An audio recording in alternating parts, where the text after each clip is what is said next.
listening to the Deep Purple Podcast, a fan podcast about one of the most legendary bands of all time, Deep Purple. We take a look at the music, history, and people behind the band Deep Purple and beyond.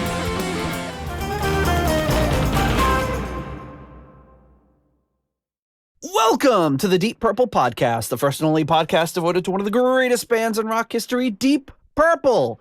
Today's episode is episode number 279, album rankings, Deep Purple, the self-titled album. And coming to you from the suburbs of Chicago, where the bones are broken, but the kids are back in school, I'm your host, Nathan Beaudry. And coming to you from the suburbs of Providence, I'm your co-host, John the King Matola. Ooh, the King. Okay, wait. Elvis? Mm-hmm. Are we... Wait, where's Elvis from? He's from, where's Graceland? It's Tennessee, right? No, we can't be up to Tennessee already. No. Kentucky? Where the hell is Graceland? Kentucky. Yeah, you know Elvis from Kentucky. Kentucky Elvis. Where is Elvis from? Why do I not know? Tupelo, Mississippi. Ah, Mississippi. The birthplace of Elvis, the King. So that's where Graceland is? Oh, yeah. There was all that stuff in the news lately about that crazy lady that tried to steal Graceland. Did you hear about that? Steal like Graceland, like all of it? Yeah. She was basically like, oh, I own Graceland. I didn't read this too much into it, but she was basically trying to like come up with a scam where she proved that she owned Graceland and it was hers. Oh, Jesus. It didn't work. You know what it makes me think of is those people that have you ever seen those people like those cop videos where they stop people and they're just like, do you have a license? They're like, no, I don't have a license. I'm traveling. I'm not driving. The friggin' sovereign citizens. You know? And it's like, I'm not conducting commerce across state lines. So it always ends the same way. It's like, you cannot legally arrest me. It's like, okay, well, I guess I'm going to illegally arrest you then. I reject your authority. It's like, yeah, tell me how that's ever worked out for anybody. There's this guy that used to come into my work, and he was a sovereign citizen, and he had the like license plate, like it was a shape of a license plate over where his license plate should be. And it's like, a license plate is an illegal thing that cannot be required. It said that instead of the license plate, but he was driving around. Oh my goodness. Yeah, it's weird. So, come to think of it, I haven't seen him in a while, so maybe he's in the slammer. Then I think we know how that ended. Anyways, yeah, I think that by the way, I think we're both going to be dealing with dog background noise. Yeah, today. It's really not looking good as far as avoiding that. But well, that's all right. It'll be it'll be unique to the Tuesday at 9, 8 Central and Mountain, right after the paper chase. The self-titled Deep Purple rankings episode. So all right. So what I see the tail.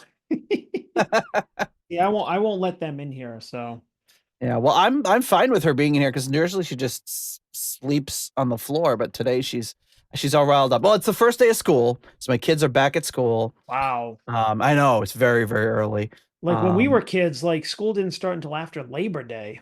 Yeah, it starts really early around here, and as you know, my finger is broken. So I know now. That's what happened. Yeah, didn't I tell you when we went out for dinner?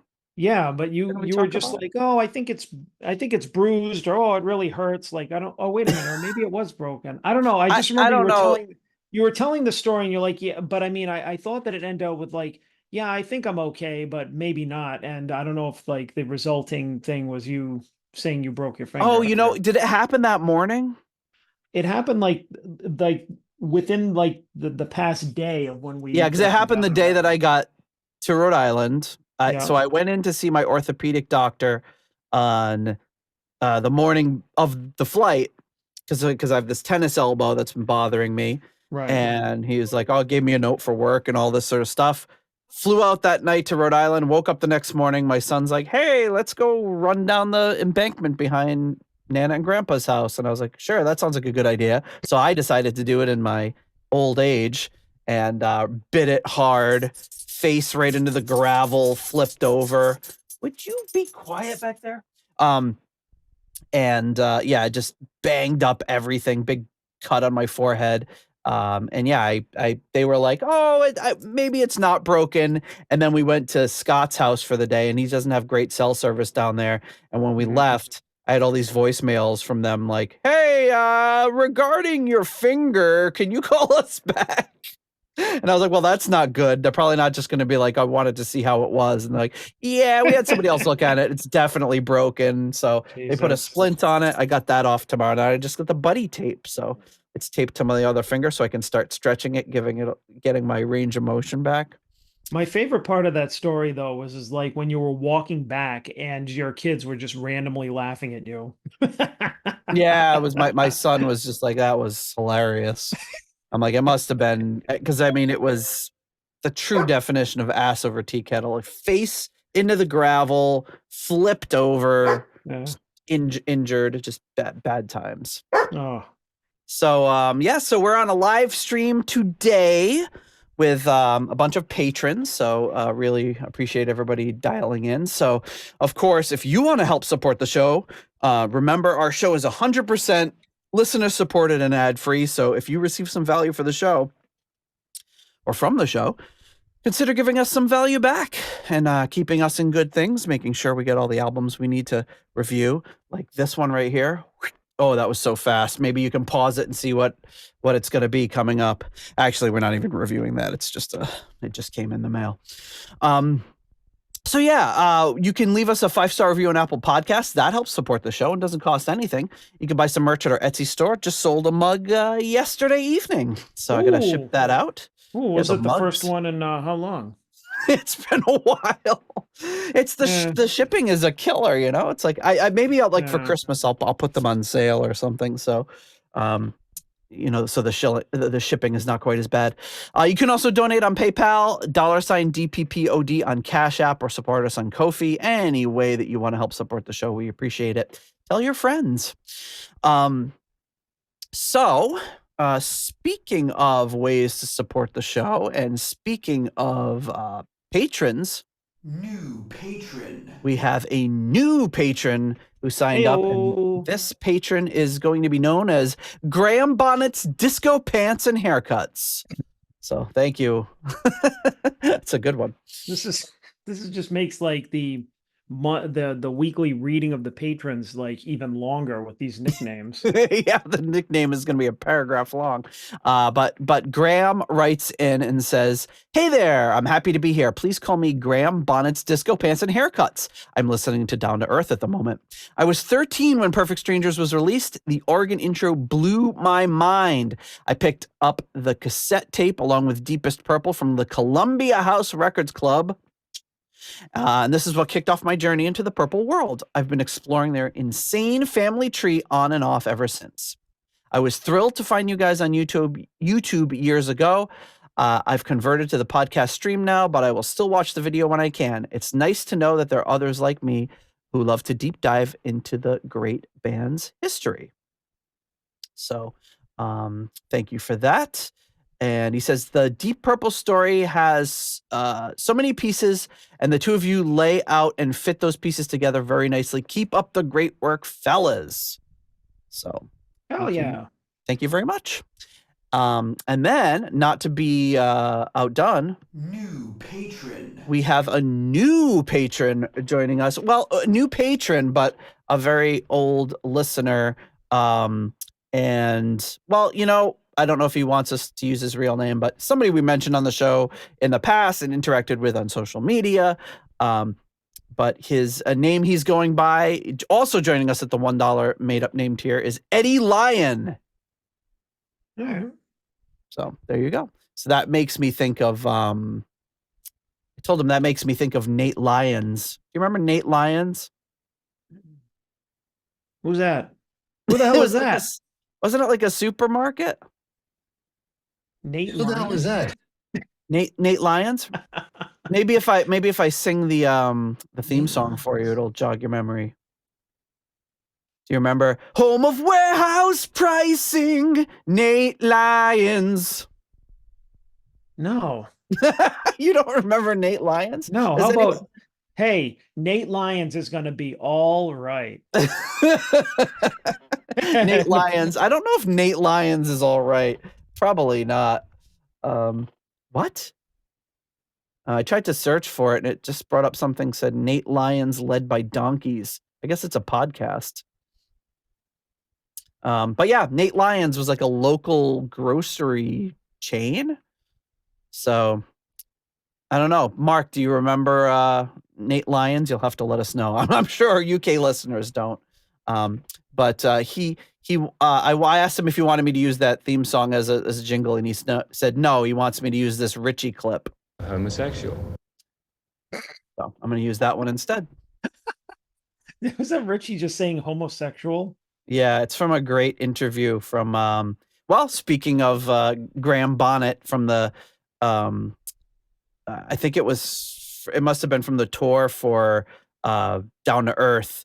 He's sitting there with Roger Glover and just being Ritchie Blackmore and giving the most ridiculous answers. I'll put a link in the show notes to the interview, but the interviewer is asking him all this stuff like, people say you're really hard to work with. And he's like, well, I can be very demanding. Like, for example, sometimes people, I ask all the musicians to pull down their trousers and they look at me and they say, well, I'm not homosexual. And I say, well, nor am I, but you have to do it. and Roger's just sitting there the whole time, just being like, yep, I'm back with this guy. It's a great interview. So I'll put that in the show notes. That will be his jingle. So speaking of patrons, getting back to some other patrons at the executive level, coming in at the in memoriam tier, the wonderful late Gerald, Jerry, Kelly, and family. At the $25 uncommon man tier, we have Ovis Nakfi and Purple Maniac. At the 15 squid tier, we have Alan. At the $10 good doctor tier, we have Dr. Mike Catan. At the turn it up to $11 tier, we have Clay Wambacher, Frank Thielgard Mortensen, Mickelstein, Will Porter, PhDPP, and Michael, don't call him Bradford Bagford. At the $10 someone came tier, we have Ryan M., Jeff Bryce, Victor Campos, Better Call Saul Evans.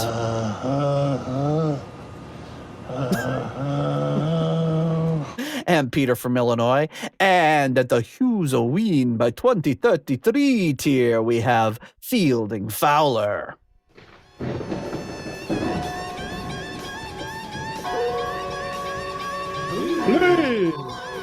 Hey, right on time.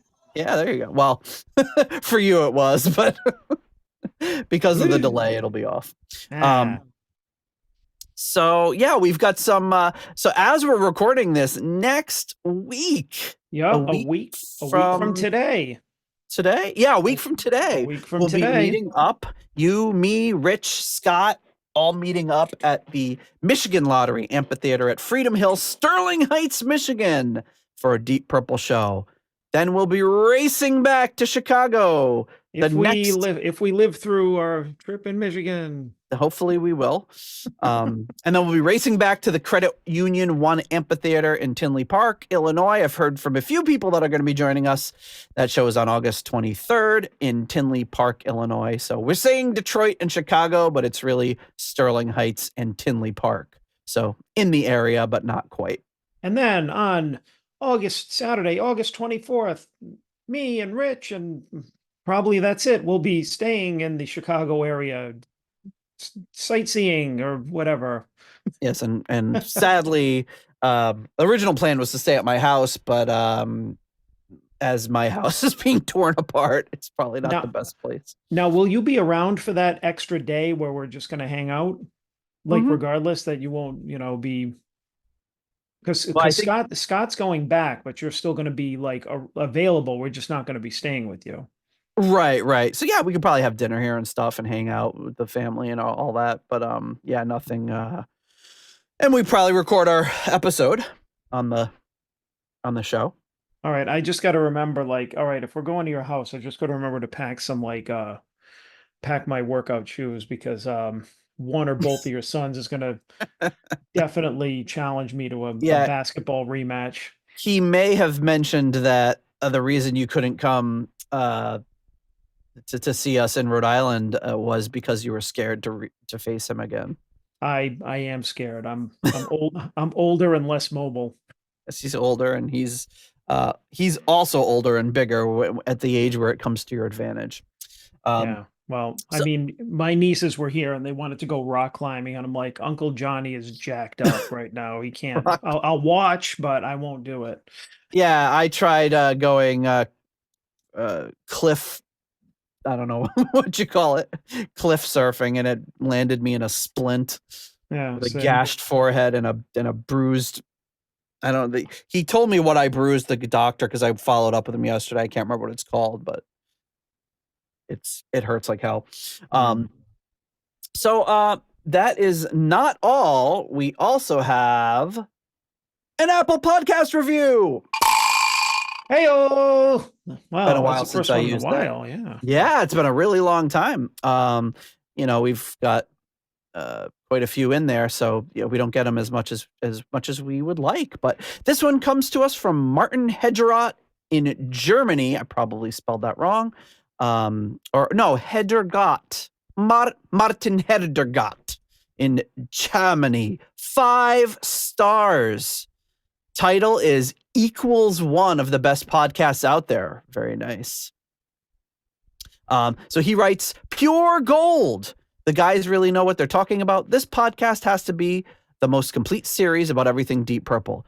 It happened more than once that Nate and Jod made me rediscover some songs and albums that really got me hooked on the album rankings. Does it match with my perception of what a killer album and what is mediocre?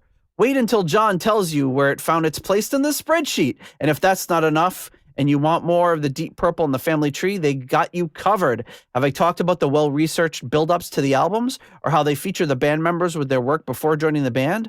And what I really appreciate is the fact that the guys just enjoying the music no matter what lineup recorded it. That's the way to hear Purple and beyond. Keep them coming, guys. Great job. Greetings from Germany. See, he gets it. Yeah, it's a really nice, very, very well written and nicely put. So thank you. Yeah, well, I feel like we don't anybody that listens to the show or is a fan of the show is like, I don't think we've ever had any like dummies like a podcast is good. Well, I mean, podcast good. That one review from you know who. Purple Chickie. Yeah, but he was Podcast good. or whatever it was. Yeah, but they were being facetious. I think that we've been lucky to just come in contact with a lot of very insightful individuals. Yeah, we haven't. So I'm glad they appreciate what we're doing. Yeah, we haven't had anybody be like, "Oh, these guys don't even realize if there's no Blackmore, there's no Purple." Wait, there isn't? No, not that I can remember. This has all been a lie. There's probably there's many comments on social media with that amazing revelation, but none in the Apple Podcast reviews that I can recall where they're like, these guys are doing a podcast about things that aren't even Deep Purple, like all these Steve Morse albums. Don't they understand that's not actually Deep Purple? Oy. So yes, we've got folks in the chat from the patrons. Really appreciate it. And our good friend Joe Sigler just said, I get no Ozzy, no Sabbath, an awful lot on my site. Yes, I bet he does. Yeah, that's got to be a pretty big one there. Yeah, they've hardly done anything without Ozzy, right? I can't think of a single Black Sabbath thing without Ozzy Osbourne. Okay, so a few other things. Deep Purple, deepdivepodcastnetwork.com for like-minded shows, and find all of our brother and sister podcasts there. And then our upcoming rankings show, we're ranking a little album called Deep Purple in Rock.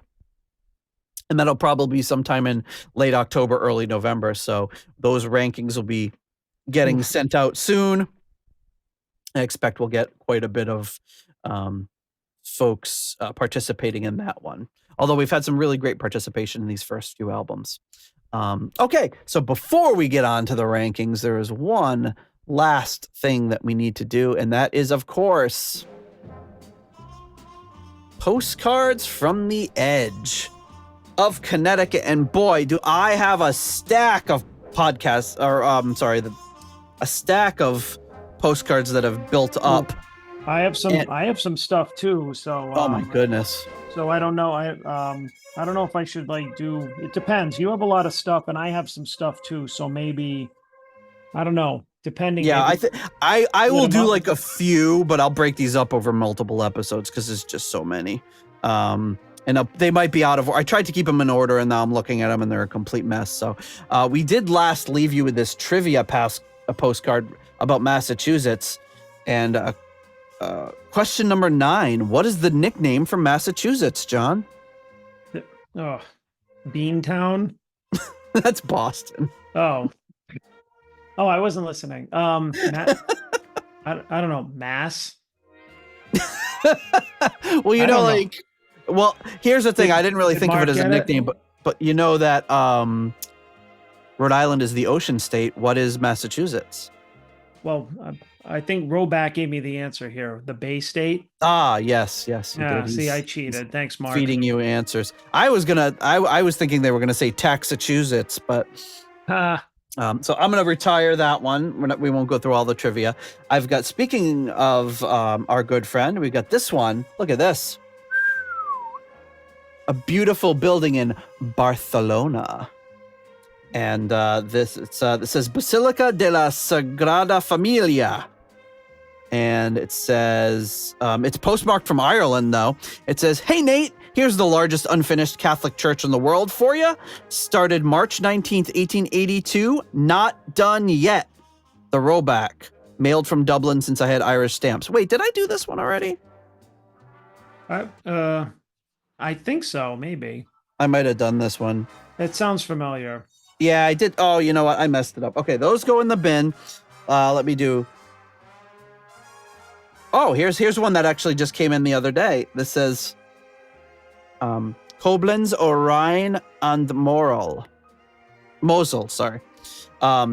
"Dear Nathan, greetings from my hometown, one of the oldest cities in Germany and a beautiful place to listen to Deep Purple to.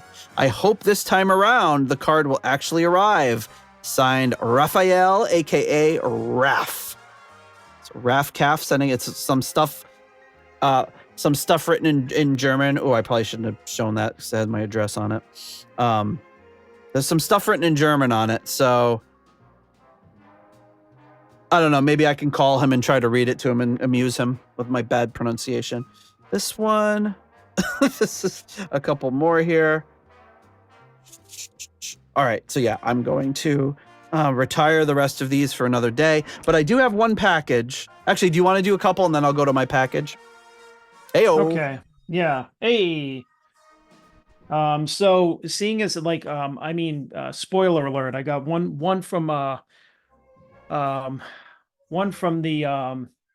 Gardot, but seeing as that he's not on, I did get one from the Roback. So since he is on, I'll share this one. So I got this. I got a note along with a couple of records. "Hey, John, aka the Silver Fox. Now here's some vinyl for you. Oh, some Judy. Oh, the best of Judy Garland. Oh, including the big hit, A Pretty Girl Milking Her Cow." Wait, is that really the name of the song? Yes, I think it's where is it? The number one hit. Yep, A Pretty Girl Milking Her Cow. Yep. Okay. I mean, I'm not surprised. And since you knew who Steve Rubell and Pete didn't, you deserve the Studio 54 album. Ooh. Now, look at that. That looks like it's in great condition. Mint condition. Also, let me see. I got this this little 45 Peppino, the Italian mouse. Oh. We're gonna need to rip that. So there's gotta bring that with you when you come. So I'll digitize it. There might be also, some good. Peppino has a message for Disney. We're moving in on your action. Capiche? The roback. Peppino the mouse, the second most well-known cartoon mouse of all time. Yep, and this is I love this. I love the little thing in there. It looks like a children's album. Peter Pan Records, yeah. Yeah. So if you yeah, that's small enough where if you want me to if you wanted to bring it so you could put it on for a spin.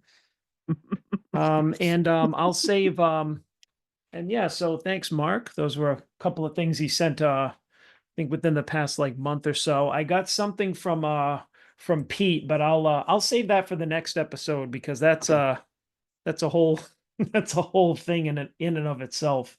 Well, you know, it looks like I also have something from the Roback here, a package. So I haven't opened it up. So I was waiting for the show. I'm gonna just give a few precision cuts here and see what we got. As we know, I can't wait. When I get packages, I rip them open immediately and spoil everything. Maybe there's like Marcel, the French Canadian frog. I don't know. Okay, so I got a little note here. It says, "Hey Nate, now here's some cultural significance for you. Trying to find a good home for some stuff from Gail's vinyl collection, and I thought you would appreciate these. The Roback." All right, so, oh my goodness, the early Beatles. Look at this. Nice. Looks That's like it's really in good condition too. Really nice condition. Yeah. The early Beatles. So it's a great hits by John, George, Paul, and Ringo, newly released on Capitol Records. So yeah, there's no pretty girl milking her cow on this one. Well, not even an ugly girl. Oh my goodness. Also, let's see. Other hits on here is let me see. Over the Rainbow. Yeah. Yeah. The Trolley Song. Oh, of course. Bang, bang, bang goes a trolley. When You Wore a Tulip. Yeah, the pretty girl milking her cow. And yeah, Zing Went the Strings of My Heart. Clang, clang, clang with the trolley. The Beatles, My Bonnie with Tony Sheridan. Woohoo! Wow. Look at that. These are some really nice records. Original motion picture soundtrack, Hard Day's Night. You know, I don't think I have this. My dad has one, but I don't think it's the soundtrack version. I think it's the album version. And these are in much better shape than my dad's were. Very cool. A couple other singles. A little single called Get Back. Can't wait to hear that one, how it sounds. And then Something. All right, some Abbey Road singles. Or Abbey Road and Let It Be singles here. And then Help, the motion picture soundtrack, not the album, but the motion picture soundtrack. Awesome. Wow. Oh, it's got a gatefold in it. Oh, look at this. Wow, those are some great albums. Thank you, Mr. Roback. I feel like Christmas came early. All right, put the Mark's note with that, and wow, very, very much appreciate that. All right, but we're not here to talk about Judy or these long-haired Beatle mop tops. We're here to talk about Deep Purple. Specifically, their third album, the self-titled, the titular Deep Purple album, and our ranking. So if you're not familiar with these shows, we've done 2 of them so far. This is our third, and we're going to go through the whole catalog sometime in the next 15 to 20 years. And what we do is we send out a list to all of our patrons of the songs. They get to shuffle them around in the order the way that they prefer them. And they can write comments if they'd like, but from 1 to, in this case, 8, because there's 8 tracks on this album. What's your favorite coming in at number 1? And what's your least favorite coming in at number 8? And obviously, yes, that's right. The titular was mentioned. Deep Purple Bingo. We should make some Deep Purple bingo boards. So we rank them from 1 to 8, and then basically if there's 8 songs, the first song gets 8 points, the second song gets 7 points, and so on and so forth. Tabulate the numbers up for our entire patron base, including me and John, and then we put them in the order that they were ranked. so we can discuss them and go over everyone's comments and talk about the songs. So, yeah, if everyone's ready, we can get right into it. Let's get right into it. The eighth. That's what do they say? What does what do podcasters say at the 30-minute mark? Let's get right into it. That's us. The rankings for the Deep Purple self-titled album. So let me go to my final rankings here. So we're gonna go from last to first, and in last place is a song called La Leña. Get out of here. I thought for sure it was going to be Fault Line. Really? Okay. I don't know. Oh, La Leña. Okay. Yeah, but yeah, I guess what are your thoughts on La Leña? Well, what we can do is we can tell you where you ranked it. Yeah. You ranked it 4th. All right. I ranked it 7th. Yikes. The highest ranking it has is actually 4th. Yeah. Blackmore Tights, Saul Evans, you all ranked at 4th. All right. Okay. Yeah. I mean, I got to say, this was hard because, well, I mean, I think it was a self-fulfilling prophecy that all those months you're like, rankings episode in July. I'm like, I got plenty of time. And then I was like frantically listening to it over the past couple of days and trying to rate it. And you texted me about it 2 hours ago. I know. I'm like, I'm in bed trying to organize my rankings right now on my phone. I'll send them soon. But yeah, I guess like surprisingly, I had a hard time ranking these because I kind of like all the songs almost equally, meaning like, I mean, I always thought that this was the best of the first 3 albums. It was the heaviest. It was the, still had that dated sound to it, but not like the first 2, which sounded very, kind of like hippie, like cosmic, otherworldly type of production or whatever. And this one just sounded more focused and heavy, production. And even though it was still really heavy on the John Lord influence, a couple Blackmore Tights. I was having a hard time ranking in bed. All right. We're supposed to be a highbrow podcast here, not lowbrow. Yeah, what was the thing I just sent out to the chat? Was the Denny's language. What did I send it to? Yeah, breaking news. Double Entendre Society reports huge growth in members.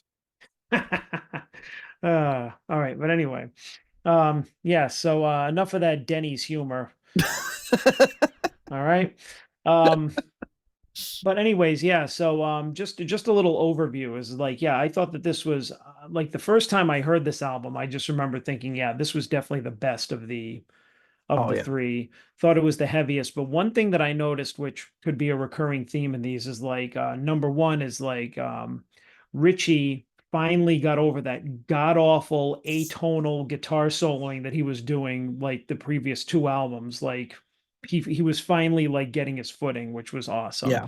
And number 2 is like Paice's drums are, even though like the production isn't that great, he was not doing your standard drum beats in this. Like he was doing some really weird, different things for rock songs. It wasn't just your basic, 1, 2, 3, 4, like 4 on the floor or any of that kind of stuff. I was just really noticing when I listened to the songs this time, it's like he's really doing some interesting different choices here. He's not just going like that basic drum beat stuff, which I thought was very cool. But anyways, as far as this song, La Leña, I always really liked this song. Like ranking it like in whole with the album, I had to put it a little lower because obviously it was hard for me to put it 4th, but because it's one of my favorites. I love the vibe of it. I love Rod's really, he sounds like really close to the mic, singing very like soft and emotionally. Blackmore's got this really beautiful, like clean guitar in there. Does those volume swells type of thing at the end, like just kind of foreshadowing things to come with his style. There was a really cool keyboard solo in the middle where they do that. Is that a shuffle in the middle where they kind of like the tempo changes a little bit? during the keyboard solo, and it just kind of any Not like a drummers out shuffle, but there. it's like it almost has like echoes of that like Matador section and like from the first album, or the, you know, like it gets like a little more, I don't know even how to describe it. Yeah, it speeds up a little bit, and then it kind of goes back to the verse, which I just always thought it was a really emotional um um sounding song, like a very kind of quiet emotional song. I didn't even know that it was a cover. Mm, Like even all most of the stuff that they did for covers on those first albums when I was younger anyways, I didn't even know they were covers. I was like, oh wow, that song Help is a great Deep Purple song, stuff like yeah. that. But Lelania was like a little, I mean, even in retrospect, a little less obvious of a cover, which still I think was a great choice. I think it suited them well. But yeah, this is a great track. I love that. All right. Yeah. Yeah, I like, and I think as we get into, especially as we get into future albums, you know, you're ranking songs, but it doesn't, you know, mean that the last song is a terrible song and the first song is great. It's especially as we get into, say, In Rock or Machine Head, um, the eighth place and the first place songs Mm. are not going to have a huge wide gap. But but that's going to be the challenge, and the fun in it is picking what's your favorite song on In Rock versus your least favorite. Do you really dislike anything on the album? Maybe not. No, yeah, I think yeah, in this case, like this was probably the first album where it's going from most to least favorite, not best to worst. Yeah.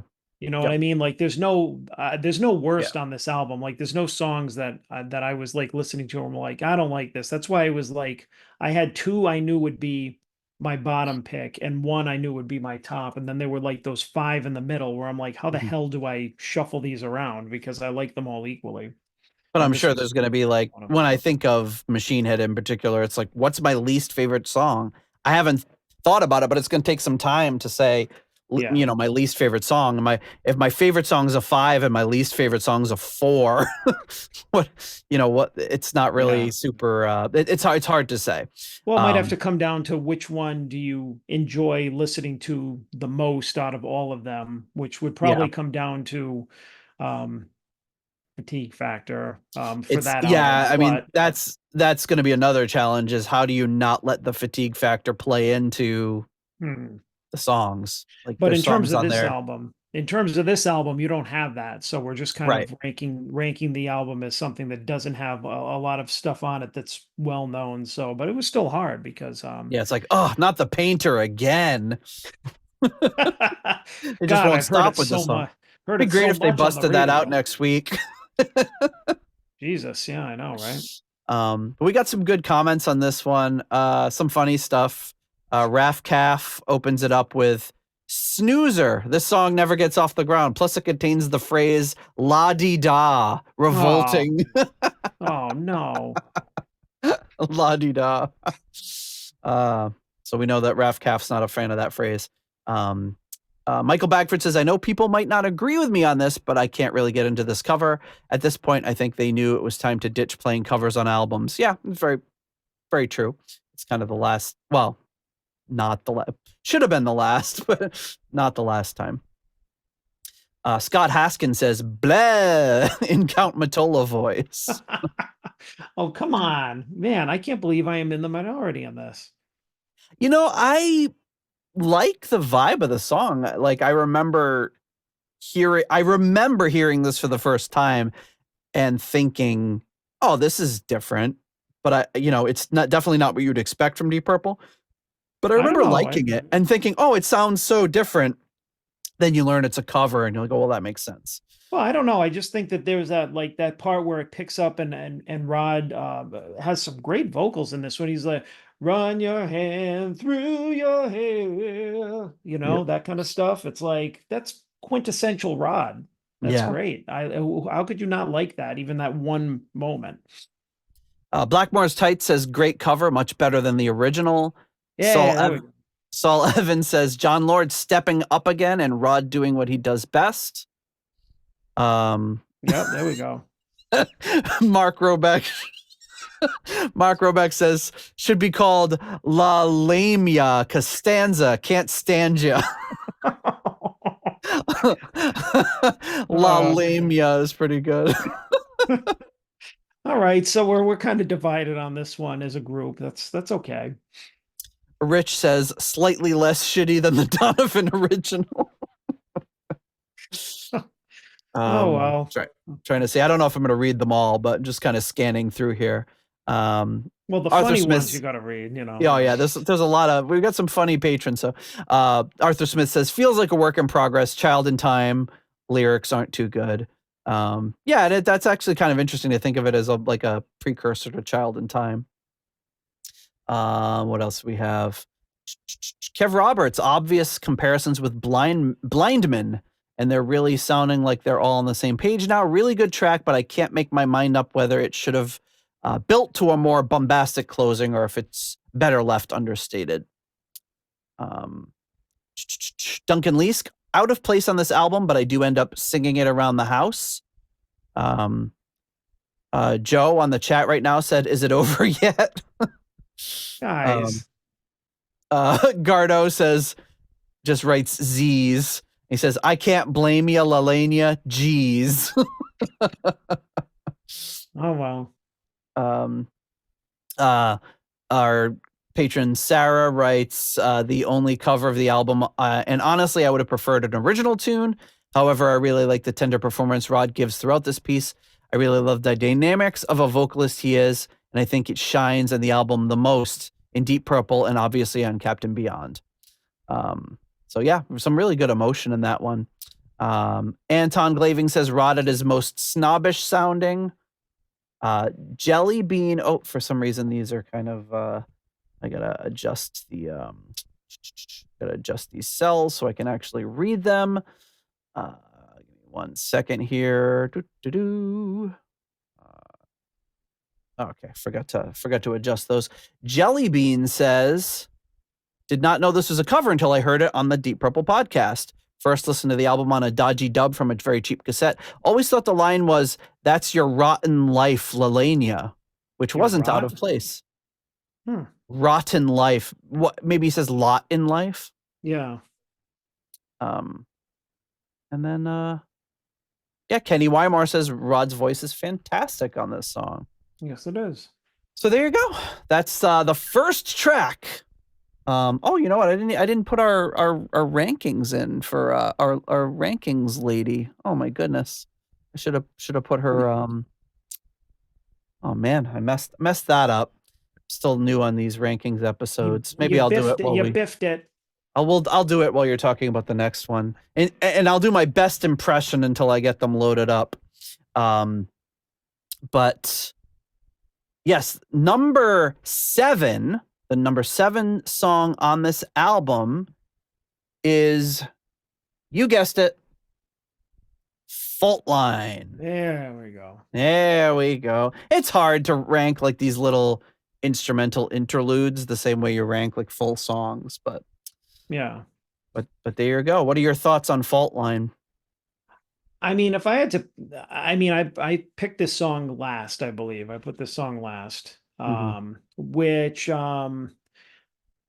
probably because it wasn't it wasn't a full song, but I mean, I think it's more than, like, when I was listening to it, I'm like, okay, it's more than like a short interlude between songs. There actually is something to it. There are some solo sections to it. It kind of has a like a bit of a holdover from the previous couple of albums where there's some, it's kind of trippy instrumental, the backwards solos kind of coming in, it's supposed to be kind of give you that feeling of something like weird going on. I don't dislike it. I just think it's probably the least interesting of all the songs because it is like, I don't know. I feel like it, instead of being its own thing, it should have just been the intro to the Painter, because that's what I think of it as. Yeah. I'm just listening to the sequence of the whole album for like my whole life up until now. And you hear that kind of backwards scratching part, boom, and then going right into Ritchie's guitar for the Painter. So I always kind of lump those two together. But yeah, as a song, it's not terribly bad, just not too interesting. I remember when I got to like CD and then streaming, I usually just skip over it to get to the Painter. So, you know, that's where I am with that. Yeah, I always really kind of liked this one. As far as an instrumental goes, I thought it was cool in an experimental way. Yeah. I liked that it was, what they're doing with those backwards cymbals and the like. I thought it was a cool track. You ranked this one last. I ranked it 5th. The highest ranking it got ranked 2 by 2 patrons. Really? One was Jeff Bryce. The other one was the Gardeau.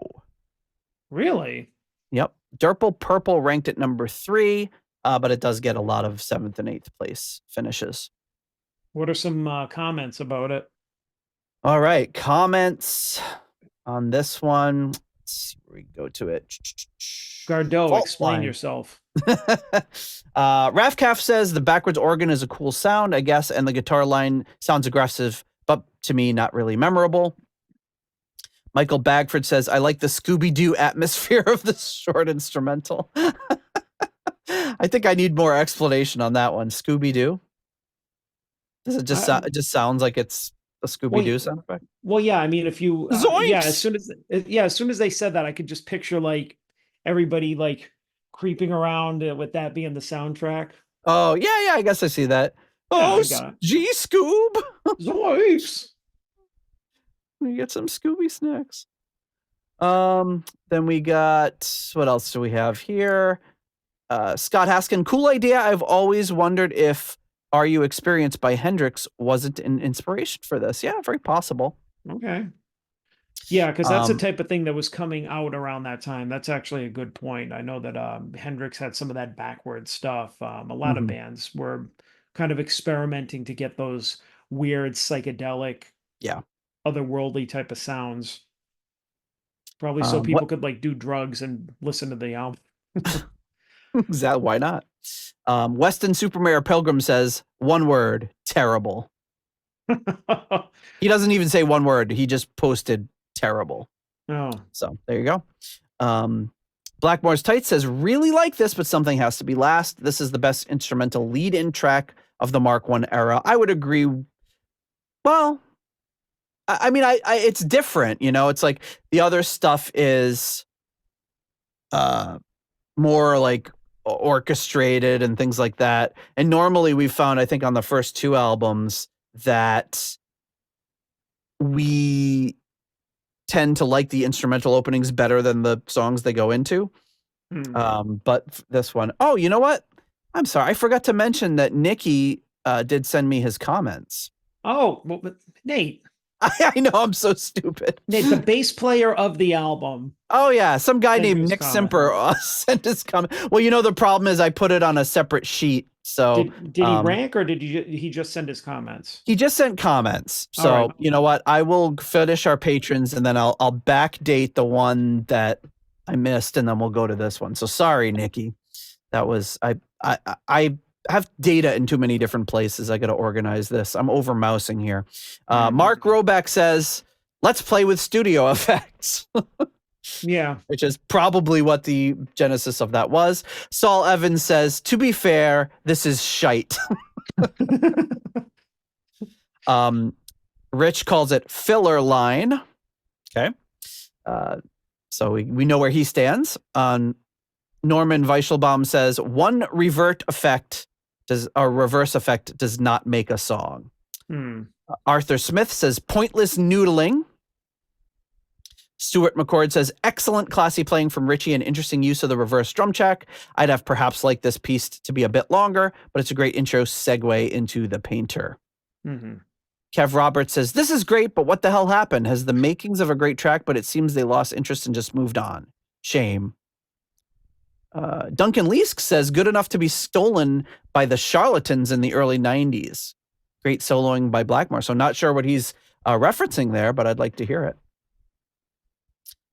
Joe Sigler says, kind of wish it was developed into a full song, or at least was longer, would have ranked it higher if it lasted longer. Wish they gave it some of April's time to this one. Then we've got, what else do we have? The Gardeau says, so this was how the DPP was introduced in the beginning. So it used to be at the beginning of our show. So yeah, you might be having some thoughts that the show is about to start from 2019. Will Porter says, my lowest score, but only as this isn't so much of a track in its own right, but more of an extended intro to the painter. Sarah says, interesting sounding instrumental. I don't know if the feeling they were trying to get from this piece is to imagine if you're stuck between a fault line, but that's what it sounds like to me. However, compared to other instrumentals from previous albums, I have to say this is probably my least favorite. It's a short piece and in my eyes, more of a transition into the next track. Anton Glaving, I would count this as part of the painter, a brilliant intro. Jelly Bean sounds a little Beatlish, like something off a Revolver. Not a bad thing, short but interesting. Steve Coldwell, this would make a great intro to a podcast. Ranking it last because something has to be last, but for the record, if it was on Taliesin, I'd still rate it higher than Wring That Neck. Eddie Lyon, a cool experimental piece that works masterfully and as an intro to the next song, but not that exciting on its own, in my humble opinion. And then Durple Purple, this interlude has been made iconic for me thanks to this show, and I really like it. So there you go. We're giving Fault Line its due, I guess. So there you have it. And then Nikki. Okay, Nikki. He says about La Leña, a great song that was really well sung by Rod. This was always a showstopper for Purple and continues to be for Nasty Habits. I'm not a big fan of ballads, but this one stands out as special. There we go.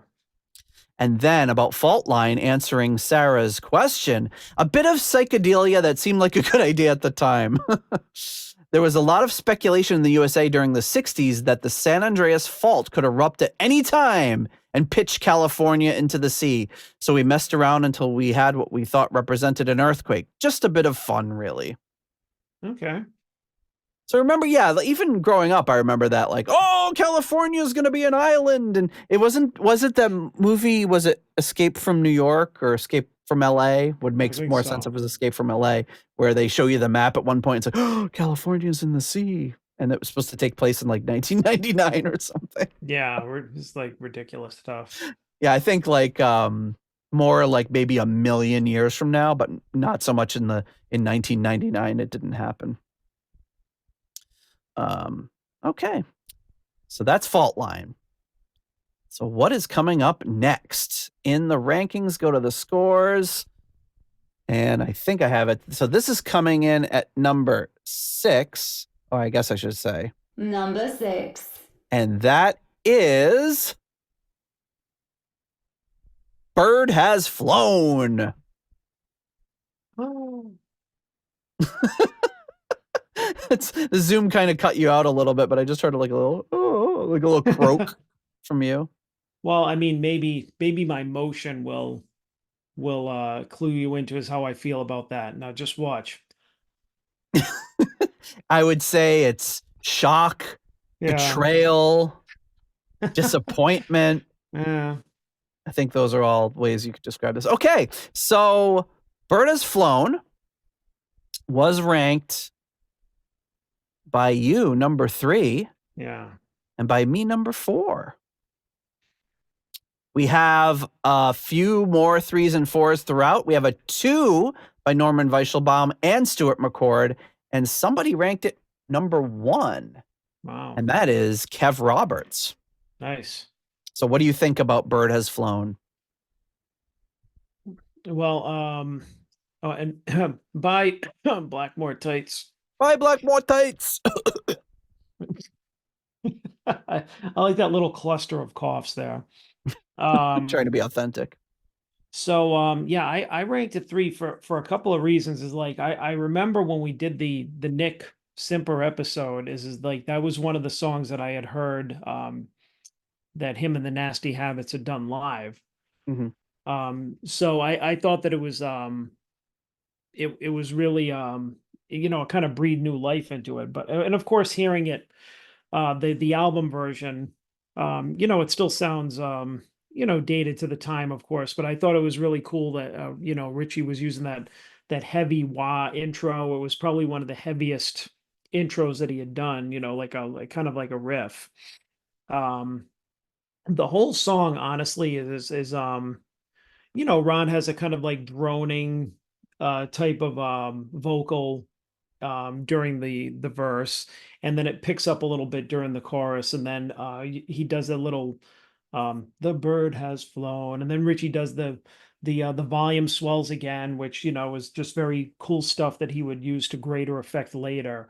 But the thing that really got me about this was and this wasn't the first song that I heard it on, but was like Pacey's drums, which Mm-hmm. were again just kind of like noticing, all right, this is like a heavy wah riff, a kind of a different drum beat. But for me, what got me was that whole end section where they kind of brought the volume down, the dynamics down, and then they just kind of went into the dum dum dum dum dum dum dum dum dum dum dum dum, and it was I like this. yeah. But I mean, it was wild. Like I forgot about it. There were a couple of songs on this album where they kind of did that, and it was kind of in line with what they were doing on their first couple of albums, kind of extending the song out and having a different part to it. But the way that the way that they ended the song was just like probably one of the best endings on the album that I heard, and that's really what won me over to kind of like put it up a little bit higher. Was I was really kind of blown away by it, especially like at the end. You could hear even through the creakety production, like Pace just like beating the shit out of those drums at the end, and just the energy that they had. So yeah, they definitely, one of those moments that made me think, this lineup really hit its stride, and what could have happened if they had this lineup did in rock together. Right. It's kind of the speculation that Yeah. not many people probably have, because they're like, well, why change anything about it in rock? But it's interesting to think about Well, I what was thinking, would I have was been. thinking about it. Like if Rod was on there and he was singing Speed King, he'd be like, "Good golly, better said little Miss Molly." Oh, here it comes. Yeah, instead of the scream at the end, he'd be like, "Oh, here it comes, down and good golly, said little Miss Molly." So we have Bird Has Flown. Raf Calf says, except for the weird slowed down chorus, an absolute hit. Love that riff and the drum fills. Michael Bagford says, instrumentation is really good, but the lyrics are dopey and whiny. It's like 11-year-old Justin Bieber singing about a breakup over Deep Purple getting down with them bad selves. Rod is good with his performance, but a shame the lyrics suck. So I didn't really pay attention to lyrics, so I have to go back and kind of listen a little more closely. But I think Rod writes some really good lyrics, but some of them can definitely border on being a little sappy. But that was also kind of at the time was not unusual in any way. Scott Haskin says, this has always been a favorite of mine. Simple but fun groove, great vocal delivery. I've got a nice version of Gillan singing it. It sounds like a studio recording. So should have to. I know we've had that on the docket for years now, but doing a Gillan does Mark I episode, just kind of comparing all the ways that he does the songs. What else we got? Blackmore Tights, who, interestingly, right as we started this, left and the bird has flown, so to speak. He says, this used to be my favorite. Yeah, Blackmore Tights has flown. This used to be my favorite. It's much better than the single version, but it has lost a little bit over the time for me. Saul Evans says you can't blame it. I guess you can't blame the bird for flying. Mark Roback, the guitar and organ lifted up from being mediocre. Interesting choice to pull out all the instruments and let the organ go, and then the light bass and percussion. Yangwei, Mr. Shaler says Hendrix inspired riff, interesting organ breakdown at the end, but pretty weak song. Norman Weichelbaum again invokes Gillan, says it's a better song with Gillan. Arthur Smith, good riff, goes on a bit too long for me. Nice clean guitar solo. Stuart McCord, this has always been up there among my favorite Mark I songs. Love it. Kev Roberts, always loved this track. Yet again, I'm hearing other songs jump out. No one came this time. Great bass work from Simper and the best vocal of the album so far. Duncan Leask points off the version used. Oh, the single version is much better. Also jarring that the mastering is different. So yeah, maybe I'm not familiar with the single version. I'll have to take a listen and see what the differences are. Joe Sigler, music's quite good, just not a fan of the vocal style here. Peter Gardot sounds like proto Living Wreck, but faster. Will Porter goes on a bit, and it's not John Lord's most inspiring solo. I knew the Gillan version before this one, so I don't think that it did any favors to it as far as my feelings go. Sarah writes, very interesting tune. I think this has a great groove. I think Ritchie's wah-wah has come into play once again, but it really fits here. I absolutely adore the transition from rhythmically intense pre-chorus into the smooth chorus. I think Rod is phenomenal here, and Ritchie's solo is beautiful with a great transition into John's, which is just as outstanding. The buildup at the end really meshes well into the Goliath that is April, making a great album listening experience. Really, I think it's a great example of the brilliance of Mark I and just how well everyone meshed together. Anton Glaving, pretty decent tune overall, but really annoying when Rod goes off on the low register. Doesn't like the low register Rod stuff. Oh, that's classic Rod. Classic Rod. Ooh. Jelly Bean, a bit of a chugger here, really. Though second thoughts, it's been a solid earworm for a while. Won't move it higher. Steve Coldwell, I like this more than I thought I did, in part because it really feels like Love It to Death era Alice Cooper. And then Eddie says, this is a really cool album track. I really like the changes going into the chorus, especially when it goes soft for a quick second before going back into the riff. And then we have the thoughts of Nikki on Bird Has Flown. Our original version on a US B-side was great, in my opinion, so why we re-recorded it remains a mystery. The playing was good, but we just failed to recreate the heavy vibe of our original song, so for me it felt a little bit flat. Always a better to play through, and once again, terrific lyrics. Okay, so that's our number 5 song. All right, are we ready to jump into the last song before we take our patron break?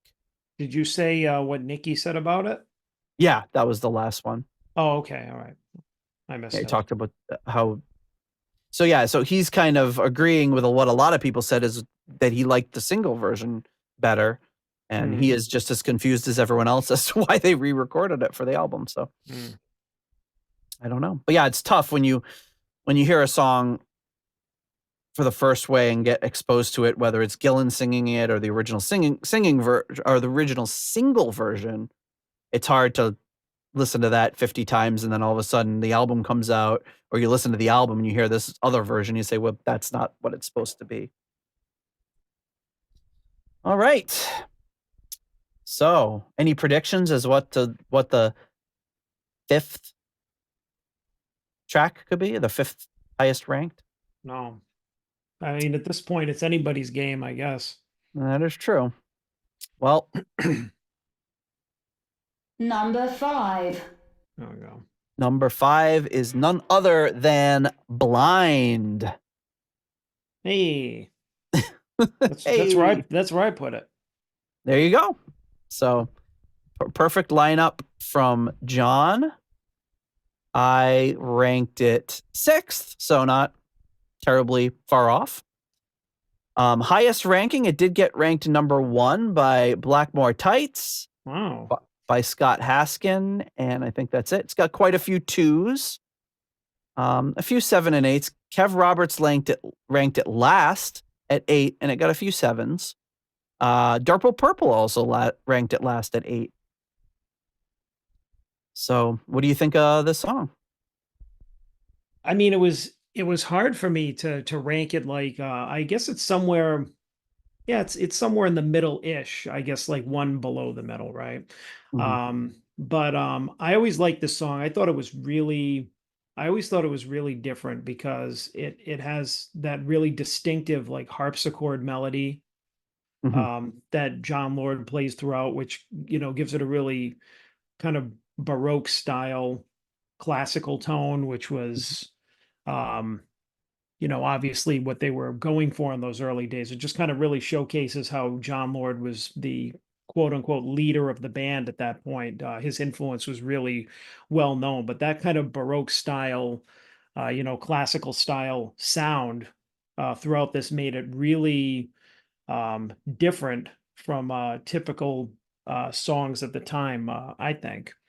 And that's really what makes it stand out. Like I thought it was a great song. Ritchie had a really great solo, and it was like that.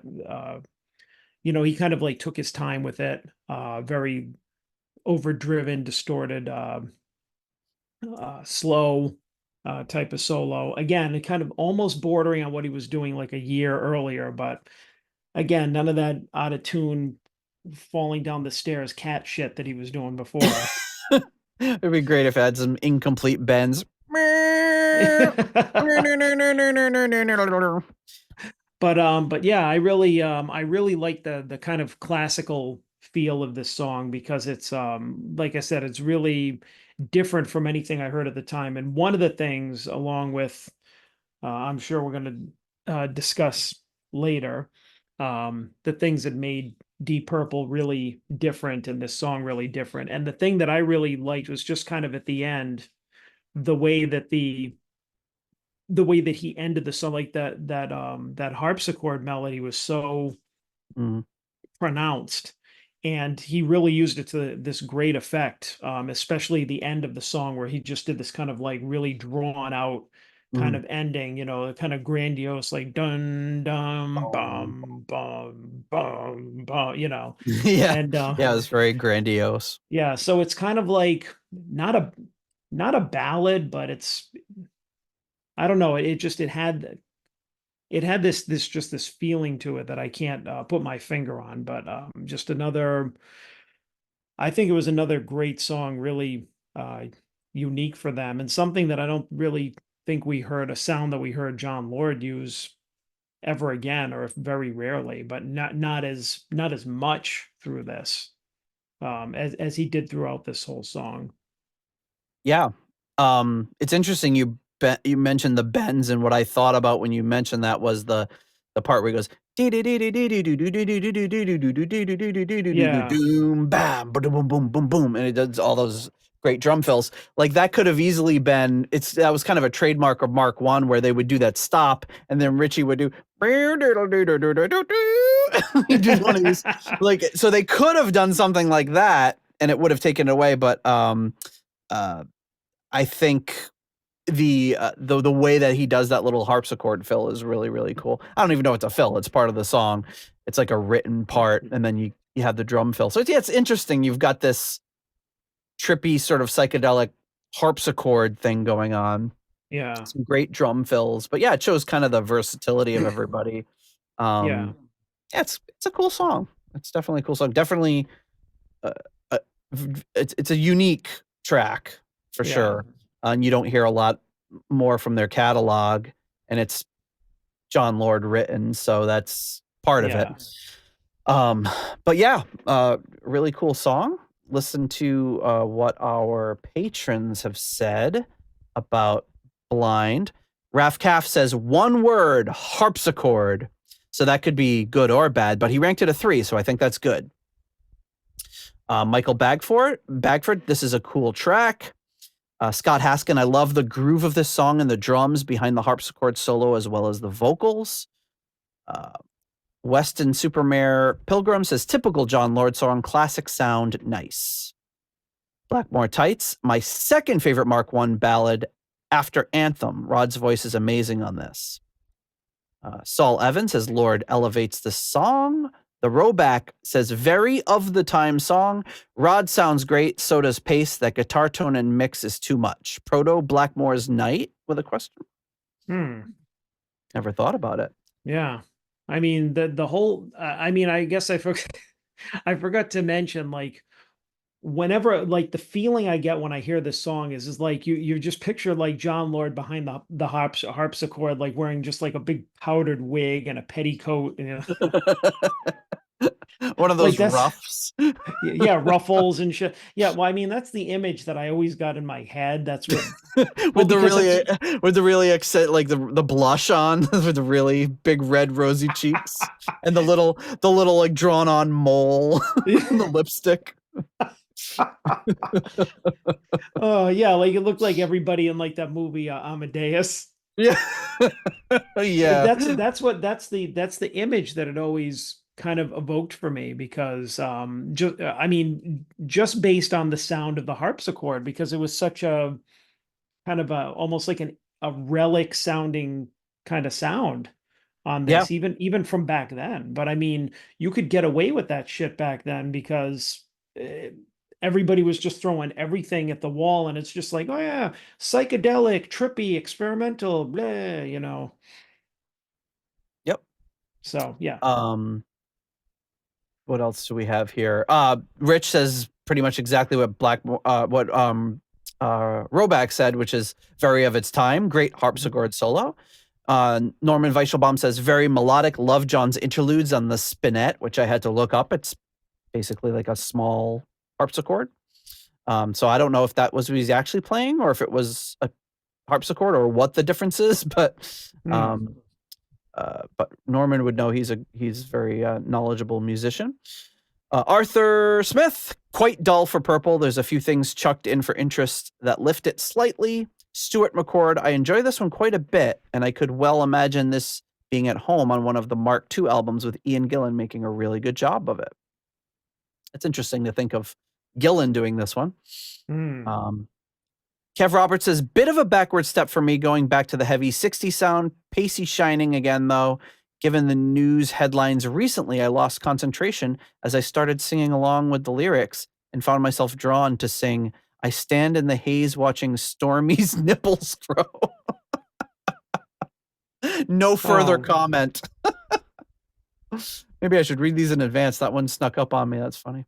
Duncan Leask, points for harpsichord. Don't get too many Pace Lord compositions out there. So it was a Pace Lord composition. Joe Sigler, other than Ritchie's solo in the middle, this never feels like it gets going enough to be terribly interesting. Peter Gardo says, switched on Bach keys of the time. Sarah writes, wow, off the bat, one of the most gorgeous Deep Purple tunes of all time. Probably also the most gothic sounding tune and a song written entirely by John Lord. I could be mistaken, but the traditional poetic nature of the lyrics really isn't seen in any other Purple track. Truly the standout of the song, in my opinion, is that organ riff at the end of each chorus. Rod really just has a fantastic performance on the song as well. Very emotional. Pacey's on fire. Nick and him are an incredible rhythm section. Ritchie's solo is somewhat disjointed, especially with the effect he has going on, something I'm thinking he did on purpose at the time. But it's funny, so I'm okay with it. Honestly, one of my favorite Purple tunes, one of the great Mark I songs. And to think she was just looking for a Kelly Clarkson song, and she's got the most insightful analysis. Anton Glaving says, the harpsichord repels me. I love it. Oh, well, I guess you either love it or you hate it. It's so funny to go from like from that review to the Anton Glaving one. It's great. It's I love that you can get these varied opinions of us, people thinking that it's like this just beautifully it's just so funny how a sound like a harpsichord, which is so distinct, could some people love it. Like Raf Kaff is like, the harpsichord, I love it. And he's like, Anton Glaving's like, hate it, can't stand the harpsichord. Jelly Bean says, Lord is very prominent again on the harpsichord, just as well. I like a little Baroque. Vocals a little weak, but Ritchie to the rescue. Steve Coldwell, this song feels like the end of the 60s for them. I can't really explain it, but I love this one. One of my favorite Rod Evans vocals. Roback says harpsichord haters gonna hate. True that. Eddie says a grower with some of Rod's best vocals from the Mark I era, and Durple Purple rounds it up with overall a pretty solid song, but that guitar solo, ouch. So some mixed reviews on the guitar solo. I think the guitar solo, while really overdriven, and it sounds very intentional, like it's very slow. Like when you listen to it, you can hear that he kind of like, I don't know. I feel like almost it was intentional or he was making it up on the spot. It's like I can't decide which one it was, but it was very kind of slow and intentional, and that really it stood out to me. Okay. But as probably like the better of his early work, like it wasn't up to the standard of what he was going to do a year later or a couple of years later, but it wasn't as ear screechingly bad as it was on the first two albums. Because I mean, I tried. I mean, you know me, I tried even the second time around to get into his guitar work on Shades and Book of Taliesin. And I'm like, no, I can't. Yeah. Like it was just impossible. I wish, but I mean, thank God we had many, many years later of awesome Ritchie guitar work to make up for it. But I mean, this was not as bad, I would say. Yeah, for sure. Okay, and then we have the ranks from Nick Simper himself. He says, it's okay, but not my favorite. This was one of John's excursions that was extremely well played and recorded, but in my opinion, although clever, it did not really suit the band. So there you go. All right, well, it is time then to take a little bit of a break and thank our core level patrons. So coming in at the $7.77 Keep It Warm Rat tier, we have, as I almost fall off my chair, Michael Vader. At the $6.99 new nice price tier, we have Spike the Rock Cat and Sugar Tea. At the episode $6.66 tier, we have Steve Coldwell, Arthur Smith, getting support from the patron Arthur Smith, Anton Glaving, and Charles Meadows. At the $6.65 Almost Evil tier, we have Kenny Wymore and Richie Sucksmith. At the $5.99 The Nice Price tier, Robert Smith and Carl Hellberg. At the 60 kroner Scandinavian Nights tier, we have Newt Morton Johansson.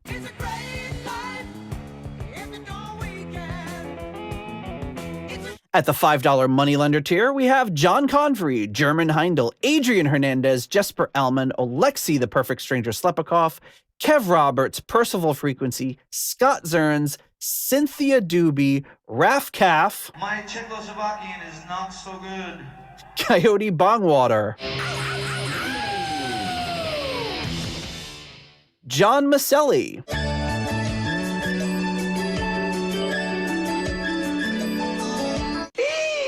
That's my poker knife. Sarah Sanders. No, Kelly Clarkson. And Jellybean. Thank you so much to all of you for your generous support of the Deep Purple podcast.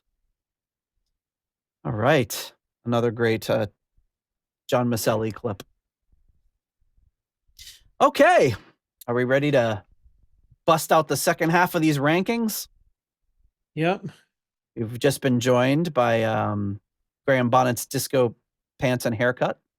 So welcome to the chat. Yeah, we're busting out the second half. Yeah, Joe wants us to bust out the spreadsheet, but we are using a spreadsheet for this, so we'll see. Okay, so get my scores up here. So that takes us to, and I haven't been even giving the totals, but Lalania kicked it off with 76 points. Faultline got 80. Bird Has Flown 116. Blind 129. And then coming in fourth place with 141 points. Number 4. Is Why Didn't Rosemary? Why didn't she, John? I don't know. I don't know. You don't know her business.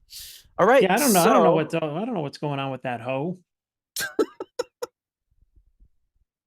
Okay. Aspersions cast at Rosemary. Okay. Why didn't Rosemary?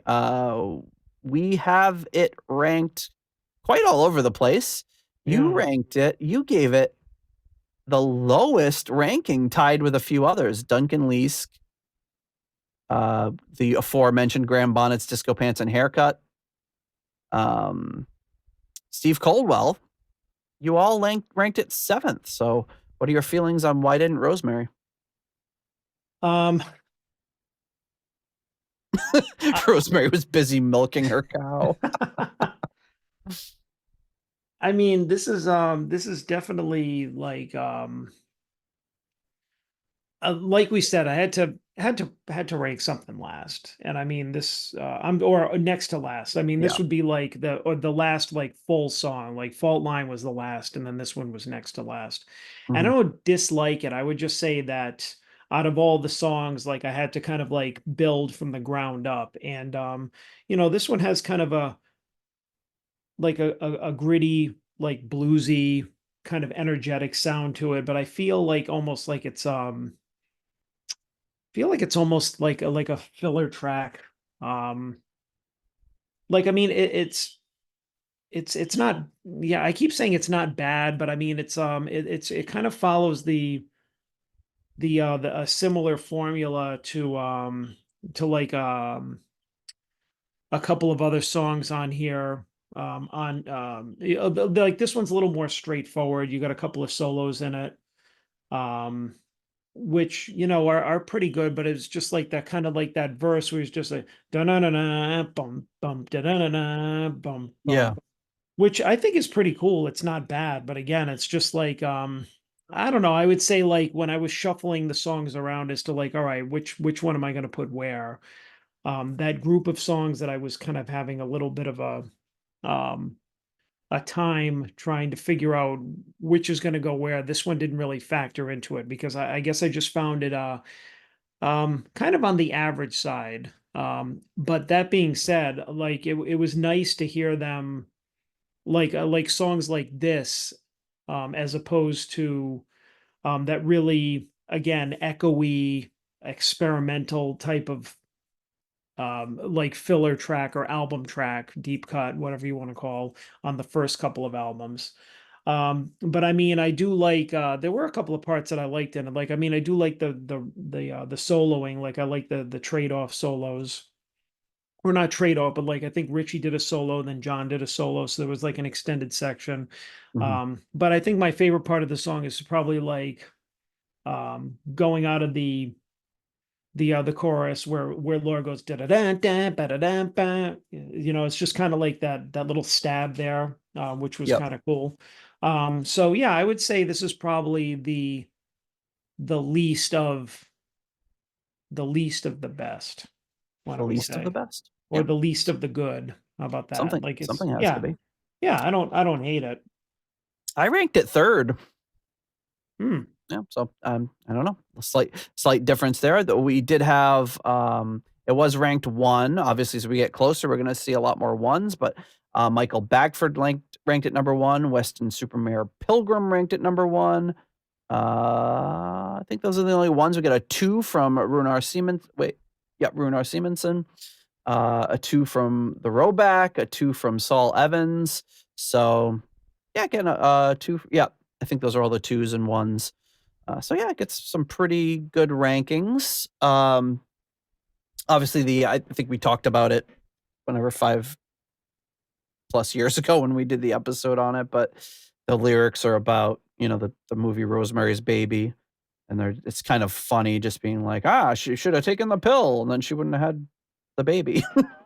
Yeah, I always thought that like which is kind of funny. Rod's lyrics on this album were kind of like that's one thing I always remember is like, why didn't Rosemary ever take the pill? And I'm like, what the hell is he talking about? Well, it's just And one like, of those does he things mean like like the birth control pill? Like yeah. yeah, and it's If she just took the like, pill, she wouldn't have been in this predicament. But it's like, yeah, it would have been a much more boring movie, though. yeah. So anyway, Yeah, I just would have been in there like, her sitting in the doctor's office being like, well, I guess that's that. The end. yeah, Could I get the pill, please? Sure, here you go. And she takes it, and then it's like goes to work, like nothing ever happened. And he's just like in the the credits, executive producer. Like a 6-minute movie. All right. So yeah, what do our patrons say about Why Didn't Rosemary? Let me just scroll over to it. Why Didn't Rosemary? We get Raf Calf, very cool groove and great chemistry between the whole band. Lyrics are silly, very fun. Michael Bagford, favorite track on the album. This very much reminds me of Mark II Purple. I like the solos in this. They should have played this live with Evans or Ian. Scott Haskin, this song is okay for me. I don't mind it, but I skip it probably half the time. West and Supermare, first contours of Future Purple visible. Great playing by Ritchie. Love the Elvis lick. Blackmore Tights, great lyrics, could easily be mistaken for Mark II. Saul Evans, decent, just like Rosemary. Mark Roback, this is very well put together. The instruments are mixed well in the composition and production. Rich says, if you put Ian Gillan on vocals an octave up and Blackmore on a strat, it would be classic Mark II. You can see where they were heading. A Norman Weichelbaum, generic riff, but very well grooving. Arthur Smith, standard bit of blues rock, but it's fine. It's fine, but they were capable of more. Stuart McCord, love the bluesy groove on this and great performances from Rod and Ritchie. Really good track. Kev Roberts, again, seeing little snippets of things that would come to fruition later on. Lazy vibes this time. Blackmore really starting to find his feet, and you can see how In Rock began to evolve from this. Duncan Leese, disappointing filler material, IMHO. Joe writes, I like the driving beat here with Ritchie's guitar mixed in. Where did I go? Pete Gardeau, Addams Family intro.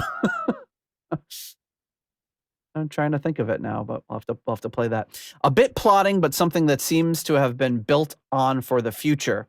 Will Porter, the playful intro and racy for 1969 subject matter, make this come over as a bit of a jokey track, and I don't think I'm comfortable with that. Yeah, I guess it was a little jokey. Yeah, and it was kind of a little controversial for the late 60s. Sarah writes, a great blues track. I think Ritchie's playing is phenomenal on this track, especially they give him a lot of room to shine. I like how in the notes underneath each track, they write that Rod wrote strange lyrics. I really enjoy how sardonic they sound, and Rod's delivery is great.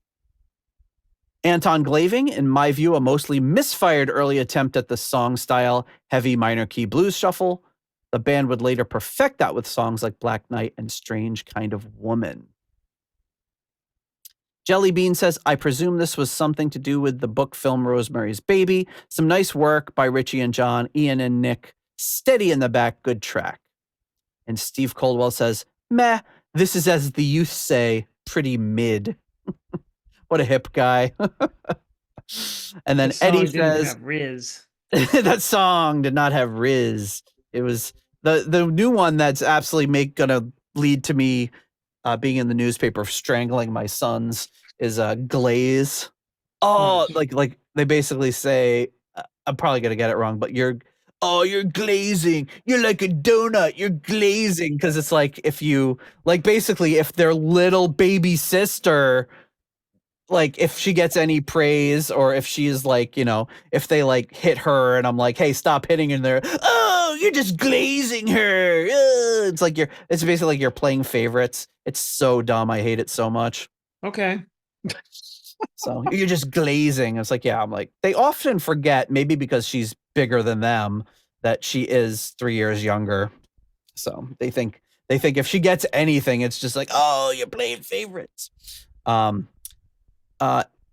Eddie writes, finally, about Why Did Rosemary. Another personal highlight for me. Can't get enough of those groovy riffs. Also has the best guitar solo of the album. Ooh, interesting take on that one. And then Nikki, of course, last and certainly not least. He says, I love this track. Based on a shuffle that Ritchie and I came up with, the band turned it into something quite different and with unusual sequences. Once again, Rob came up with clever and creative lyrics The guy really was a genius in my book. Hmm. There you go. So, anyway, that's why didn't Rosemary? Nothing left to say about old Rosemary. But we go to the scores, and now we're going with this number 6, or wait, I guess it's number 3, right? Yeah, because we're going in Yes. reverse.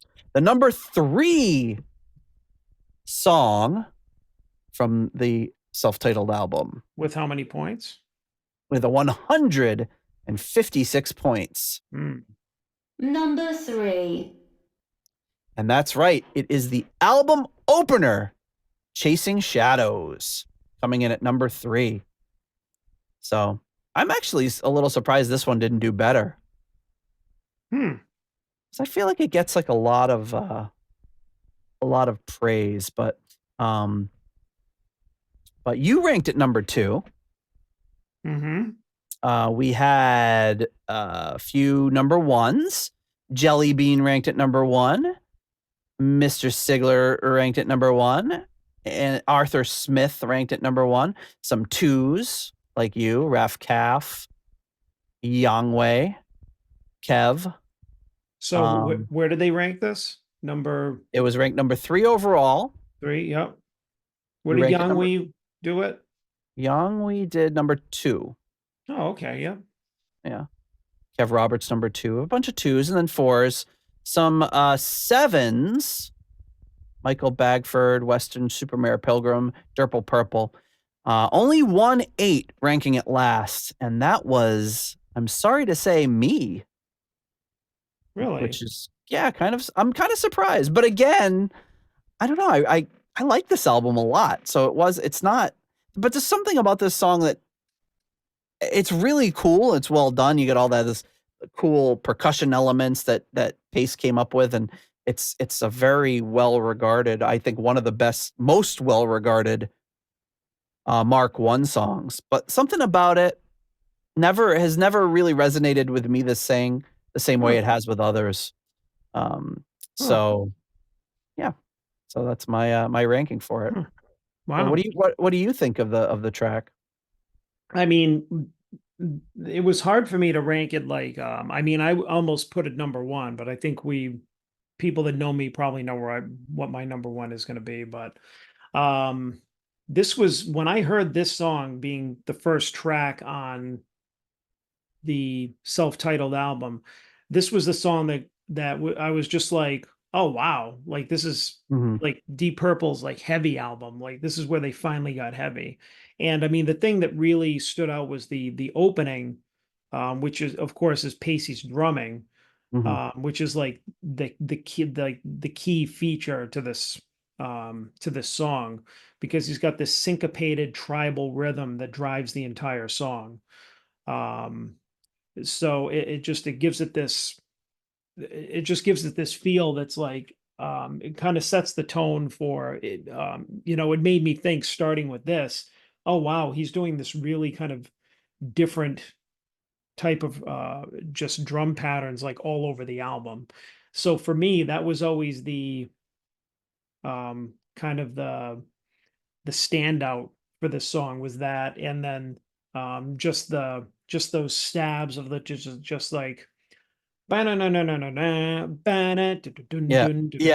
that is cool. It comes in almost like offbeat, it's like, yeah, that was like, yeah, very I don't know about time signatures, but kind of like maybe a different time signature, but very just kind of like something you could really groove to, because you have Ritchie and Laura just with those stabs going da da, and then Nick just with holding down the bass, just boom boom boom boom boom boom. Yeah, and, it's a great bass line. Yeah. And I mean, yeah, Rod sounds great in it. It's just this really driving kind of different song for them at that part, at this part of their early career. But I always thought it was a standout track. I always thought it was heavy.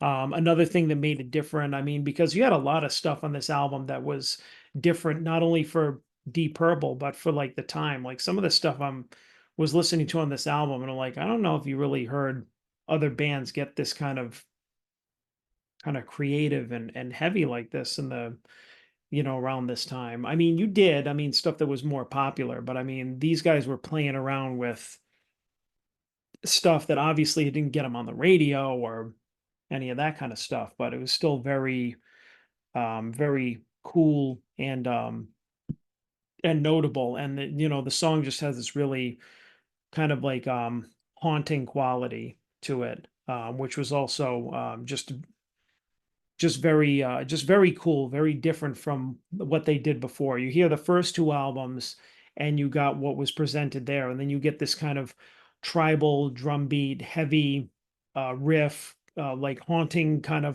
vocal and feeling, and it was just like, yeah, this is kind of showing the direction of where the band is going, and I liked it. Yeah. It's yeah, it's very, you get that really intense echo on Rod's voice to start it out, and the rhythm part of it's really cool, very creative what they were doing with it. And I know they mentioned, I think when we did our episode on this, researching it, that it was saying it was emulating like the African style drum beat. So yeah, very, very inventive, cool stuff, and plays into the virtuosity of the players on the album. So it's just Yeah. showing them as the amazing musicians that they are. Yeah, I mean, it's just it just makes me think like how um maybe not underappreciated, but how like criminally underrated Ian Pace has gone in rock history as like a drummer, because even something like this, you're just kind of like, I mean, yeah, you could think about like, all right, it's kind of building on like, did he do something like do you hear like what Santana was doing on their first album, and Oh that, yeah, yeah, kind of that's that kind of thing was going on too. But I mean, it had like elements of like progressive rock, hard rock, emphasis on like rhythm, atmosphere. Like there was just a lot going on in this song that I really love. Yeah. yeah, yeah. And things That's a should good be, point. yeah, more recognized. I mean, like, and thinking about like how old he was too. I mean, he was Mm. not like, he was like the youngest member of the band at this, was he like 19, 20, and he was already Oh yeah, yeah. He was putting really out young at this point. crazy stuff like this. And yeah, you hear about John Bonham and all these other guys, but where's Ian Pace in the conversation? Yeah, he never gets, you hear about Keith Moon and John Bonham and Neil Peart and all them, but yeah, Ian Pace often, I mean, there's a collection of people who are huge fans, but he doesn't Yeah. get mentioned in the same breath as those guys, and he should. Yeah, I Um, would say like not like, again, not underappreciated, but definitely underrated in the yes. overall conversation of just um, I don't know if like you would say influential musicians, but musicians from that era that are definitely worth taking a look at and being like, whoa, I they did think some he's good he's stuff. probably like, well, Arthur Smith is in the chat, he can chime in because he is a drummer, but I think he's very much like a drummer's drummer. It's Hmm. obvious when anybody listening to Neil Peart is like, okay, well, this guy's on a different level and doing crazy stuff, and Keith Moon and, John Bonham gets so much credit, obviously, but, and they're, the untimely passing of both of them probably, helps elevate them as well. But yeah, I think anyone who's like a serious player, a serious drummer n- would look at Ian Pace and immediately latch onto what he's doing and why it's special, because it may not Yeah, be as flashy as some of those other guys. yeah, Okay, so our patrons say about the song Raf Calf. I love when Ian Pace does things that are out of the ordinary. I also like Rod's voice here. No Elvis, no frills. Michael Bagford, I like the echo on Rod's voice and the tribal feel of the drums. Other than that, this doesn't do it for me. Scott Haskin, killer percussion and great vocal delivery, fun guitar solo, great bass line too. Weston Supermare Pilgrim, boring, no purple sound. Ooh, shots fired. Cough, Blackmore Tights says, I read the cough that time. A brilliant way to start the album. Right from the start, you can tell his album is a step up, just like exactly what you just mentioned. Saul Evans says, is this the worst opener for a purple LP? I think you know the answer. No. John does know the answer. He ranked it 5, so it doesn't seem to hate it. But you know, also saying the worst purple opener is it's got some pretty stiff competition to go against. So, but I don't know. It'll be interesting when we get to those episodes and rank all the openers and closers because there's so many. Mark Roback, that intro echoing percussion reminds me of some early Santana. There you go. Love the organ outro. Rich, killer drums from Ian Pace. Norman says, great drum work by Pacey. Arthur Smith, love this song. Great driving beat from Pacey. Barrels along nicely. Stuart McCord, a decent opener with a great vocal from Rod and really nice driving percussion. Kev Roberts, really like this opener. Cool drum beat driving the track and an angry guitar riff to accompany it. Sounds much more cohesive than the earlier stuff already. Duncan Leask, love the overdubbed drumming. Always been a favorite of mine. Joe says, my second fave overall Mark 1 track. Like the beat running through the entire thing. Go get 'em Pacey. My fave, you'll judge me over. Listen, learn, read on. Well, John won't judge you on it. Because he loves that one too. Pete Gardeau says, I hear kerosene shadows. Nice jungle rhythm. Kerosene, chasing shadows. Kerosene shadows. Kerosene shadows? Kerosene, yeah, but chasing shirt. Maybe it's just adding some extra syllables. Kerosene shadows. I can hear it. It's like, yeah, it's a great life if you're Norwegian. Exactly. It goes with the fire-themed episode. Exactly, Joe. John had his fire inspection right before the show.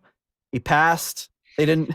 The Deep Purple fire inspectors didn't. We have to shut this podcast down. You need a visible. This exit sign isn't illuminating. These fire extinguishers aren't up to pressure. Where are we? Sarah says, incredible energy right off the bat. Pacey's skill set really shines here. But man, that bass line is insane. I agree. I love that bass line. I like the sharp cuts to instrumental sections. Also, the wah-wah pedal Ritchie was playing with is really prominent throughout this piece. But it's interesting to hear such a distorted tone from a person who rarely uses any effects. Rod is ever the passionate vocalist, and the lyrics are quite mystical and gothic. A theme throughout the entire album. John's solo at the end is very nice, and I really feel like he had a lot of control over the band at this time. Overall, phenomenal opening track. Easily the greatest out of the Mark 1 openers. Yes, I would definitely agree with that. Anton Glaving, magnificent drums, percussion, entrancing vocal melody, mesmerizing cut overall. Jelly Bean, as in the rest of this album, Ian Pace is the hero on this track. Great percussion. John complements the rhythms with his Hammond pieces nicely. Great track and deservedly first in my view. Steve Coldwell, their strongest opening track to date, and I love how it just decides at a certain point that it's done and shifts totally to Ian. Kenny Wymore says only those drums with an exclamation point. Sorry, I did a Regis impression unintentionally. Those drums! Gelman, the drums! I knew you were Gilman, the drums. I knew you were going to. Eddie says, I have always really liked this one. Pacey especially shines here with all the crazy tribal rhythms. So awesome commentary. But what does Nick Simper say? Well, he says, one of my favorites based on bass and drums idea from me and Ian. Unusual song with great lyrics, which I don't think Purple ever played live. This is always part of the Nasty Habit set list and always goes down very well. There you go. Yeah, crazy that they wouldn't play it live. Maybe they just figured they couldn't duplicate all the crazy percussion going on. Okay. So that brings us to, well, we only have 2 left, right?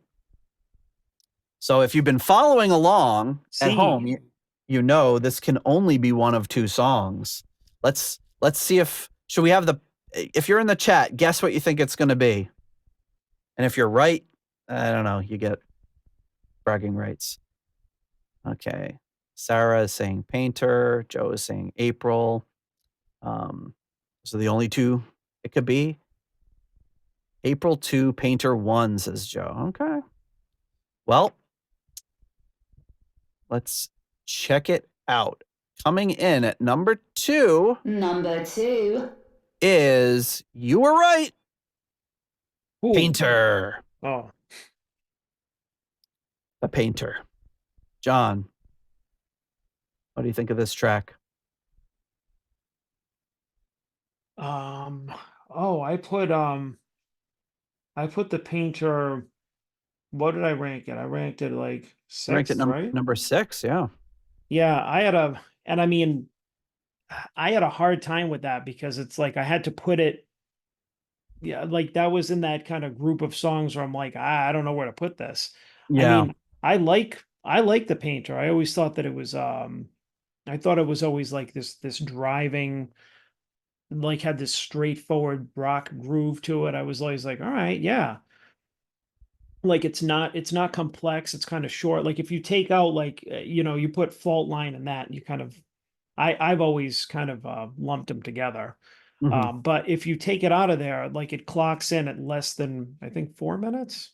So, but I mean it's pretty straightforward um, kind of song, and Ritchie's just playing these kind of just like these kind of like staccato riffs, just very kind of like blues based, especially where he stops and he does that. Yeah. I love that. And then you just have this kind of like really grooving rhythmic organ solo, guitar solo.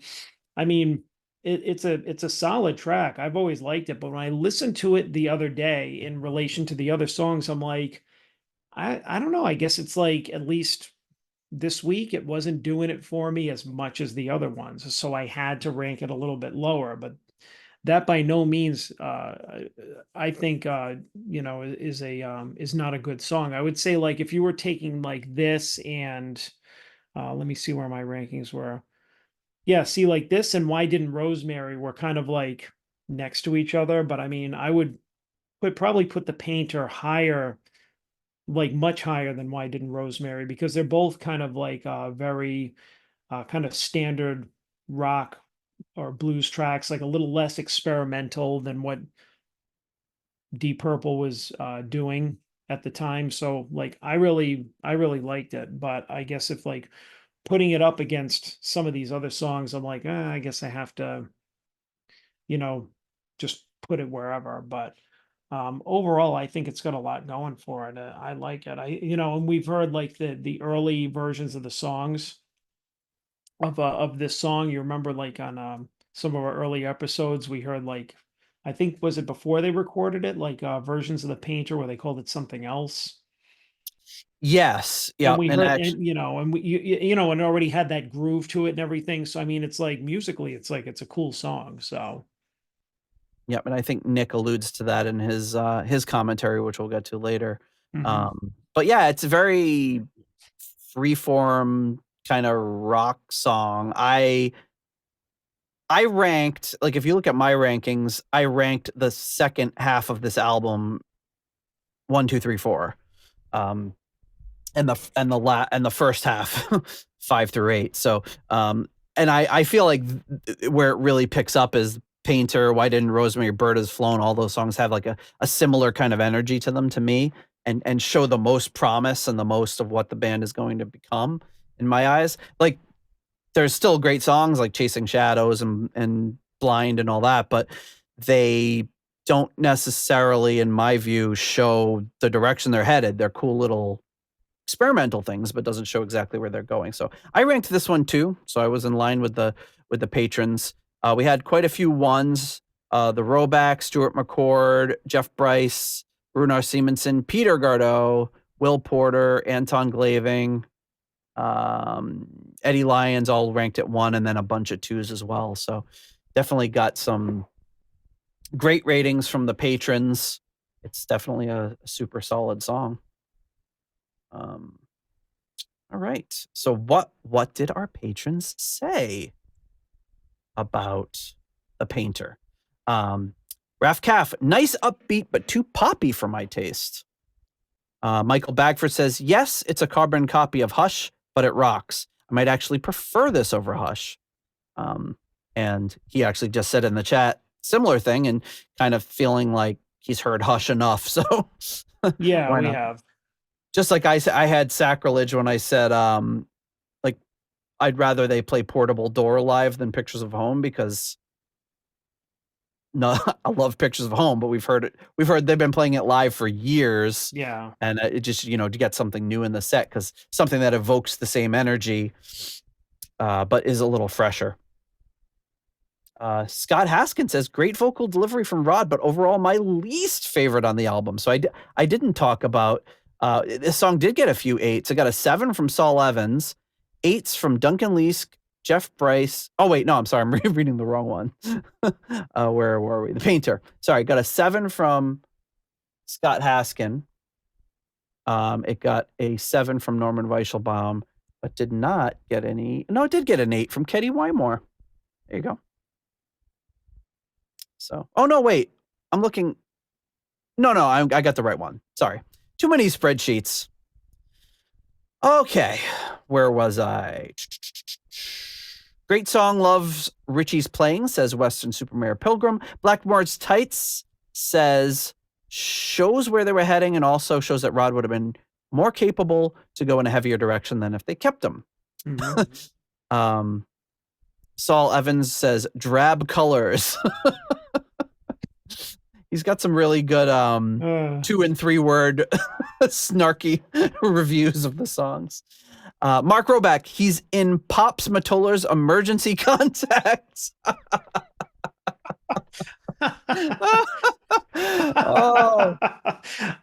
callback to that. Yeah, totally. For those of you, I have no idea what episode it was, but John tells a very funny story about how he accidentally put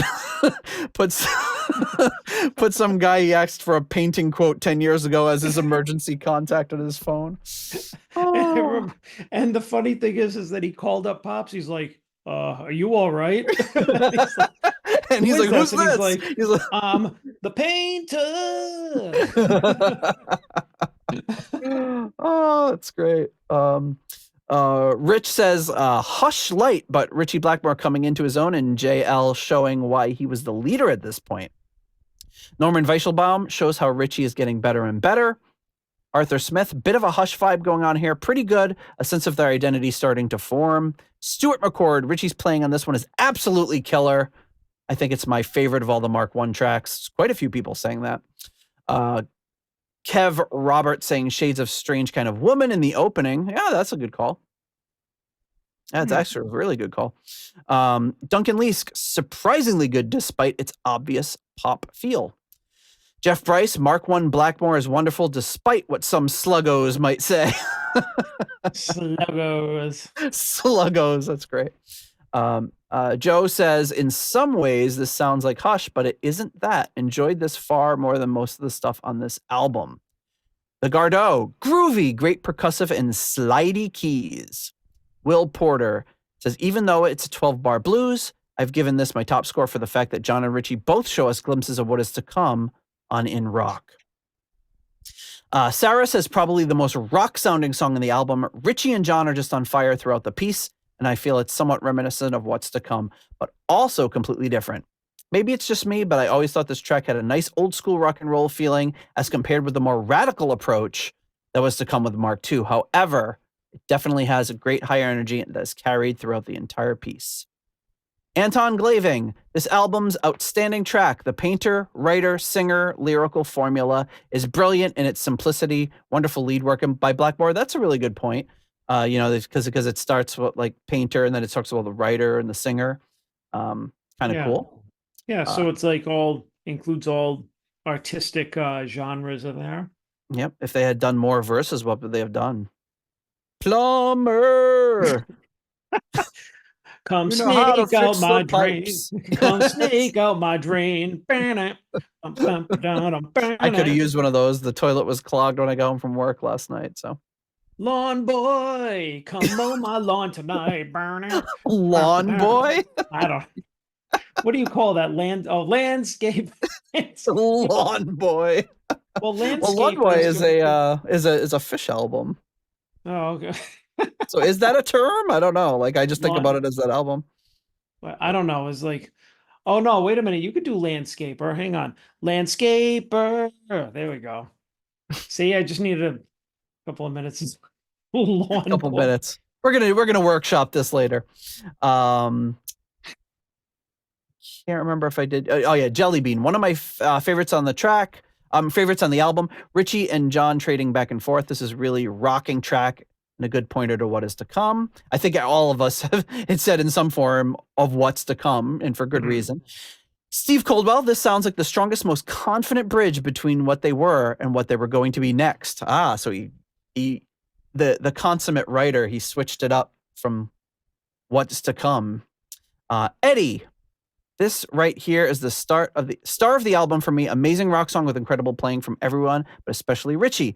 I wonder if Gillan ever sang it. Purple Purple, he's damn funky. Lord also sounds fantastic on this one. Yeah. Yep, hard to disagree with any of that. And then we go to Mr. Nick Simper. He says, I like this, a decent slice of rock and roll. We were a song short during a radio broadcast, and so we cobbled it together in 5 minutes. We all liked the vibe, and so we reworked it for the album with new lyrics from Rod.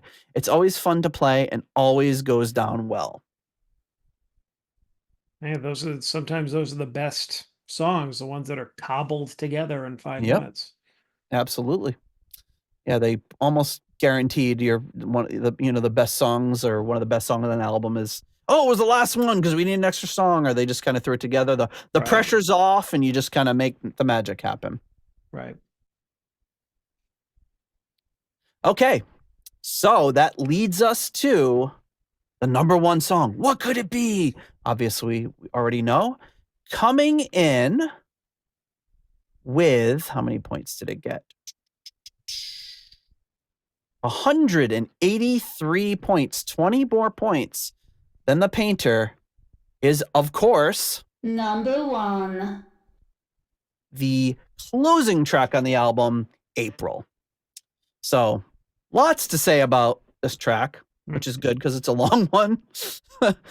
But we look at the rankings here. April came in one on obviously the most. I had it number 1. You had it number 1. Rafcaf had it number 1. Saul Evans had it number 1. Yangwei had it number 1.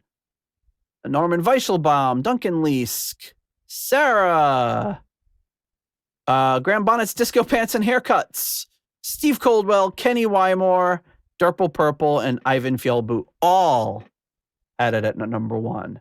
All right. Now, what was the lowest rating? What heathens? The lowest heathens ranked it at a 7. It didn't get any 8s. It got a 7 from the known heathen Stuart McCord. Oh, heathen. And the other known heathen that we all know very well, who is named, where is he? Blackmore Tights. Blackmore Tights ranked at a number 7. Oh, geez. Well, we beat you, so. We win, you lose. We win. It's a zero-sum game here. But it got some 4s, a couple of 6s, but obviously overall it got the overall highest scores. But there's so much to say about this song, and I feel like it's one of those songs that just comes up again and again and again in our discussions over the years. But John, do you want to kick it off? What do you think about the song? And yeah, I mean, I had to really think about it, but after listening to it, I'm like, yeah, this has to be number 1, because I mean, there is that, I was listening to it thinking like I was going to put maybe Chasing Shadows number 1, but just over the sheer like elaborate and kind of ambitious pieces that they've ever done.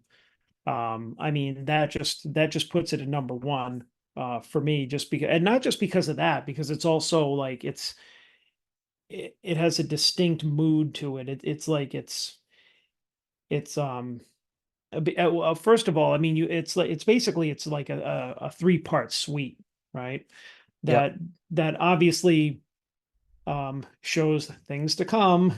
John Lord writing the concerto, so this was kind of like the precursor of the concerto, because you have the really heavily classical introduction with the guitar and the keyboards, um with John and Ritchie with the that very classical type of feel, and then goes into the second section, which was like the just the full on classical, which at the time and even now I just thought, wow, this is so cool, because this is just like, now they're just beyond doing like this kind of like trying to be like a hippie experimental band. Like they're full on um like strings and woodwinds and Yeah. the orchestral feel, which was like a full-on symphony, full-on symphony. And then you have part three, which is the rock oriented style, which brings the full band back in, Yeah. which just feels kind of like what they were trying to do with the concerto album.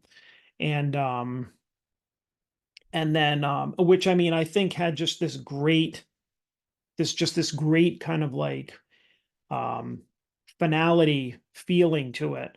And listening to it now, knowing that whatever order they recorded it in, but just this being the last song, just thinking like, wow, this is the last song that Rod is singing with the band. This is like Mark Yeah. One's Yeah. end before they move on to the next phase of their career.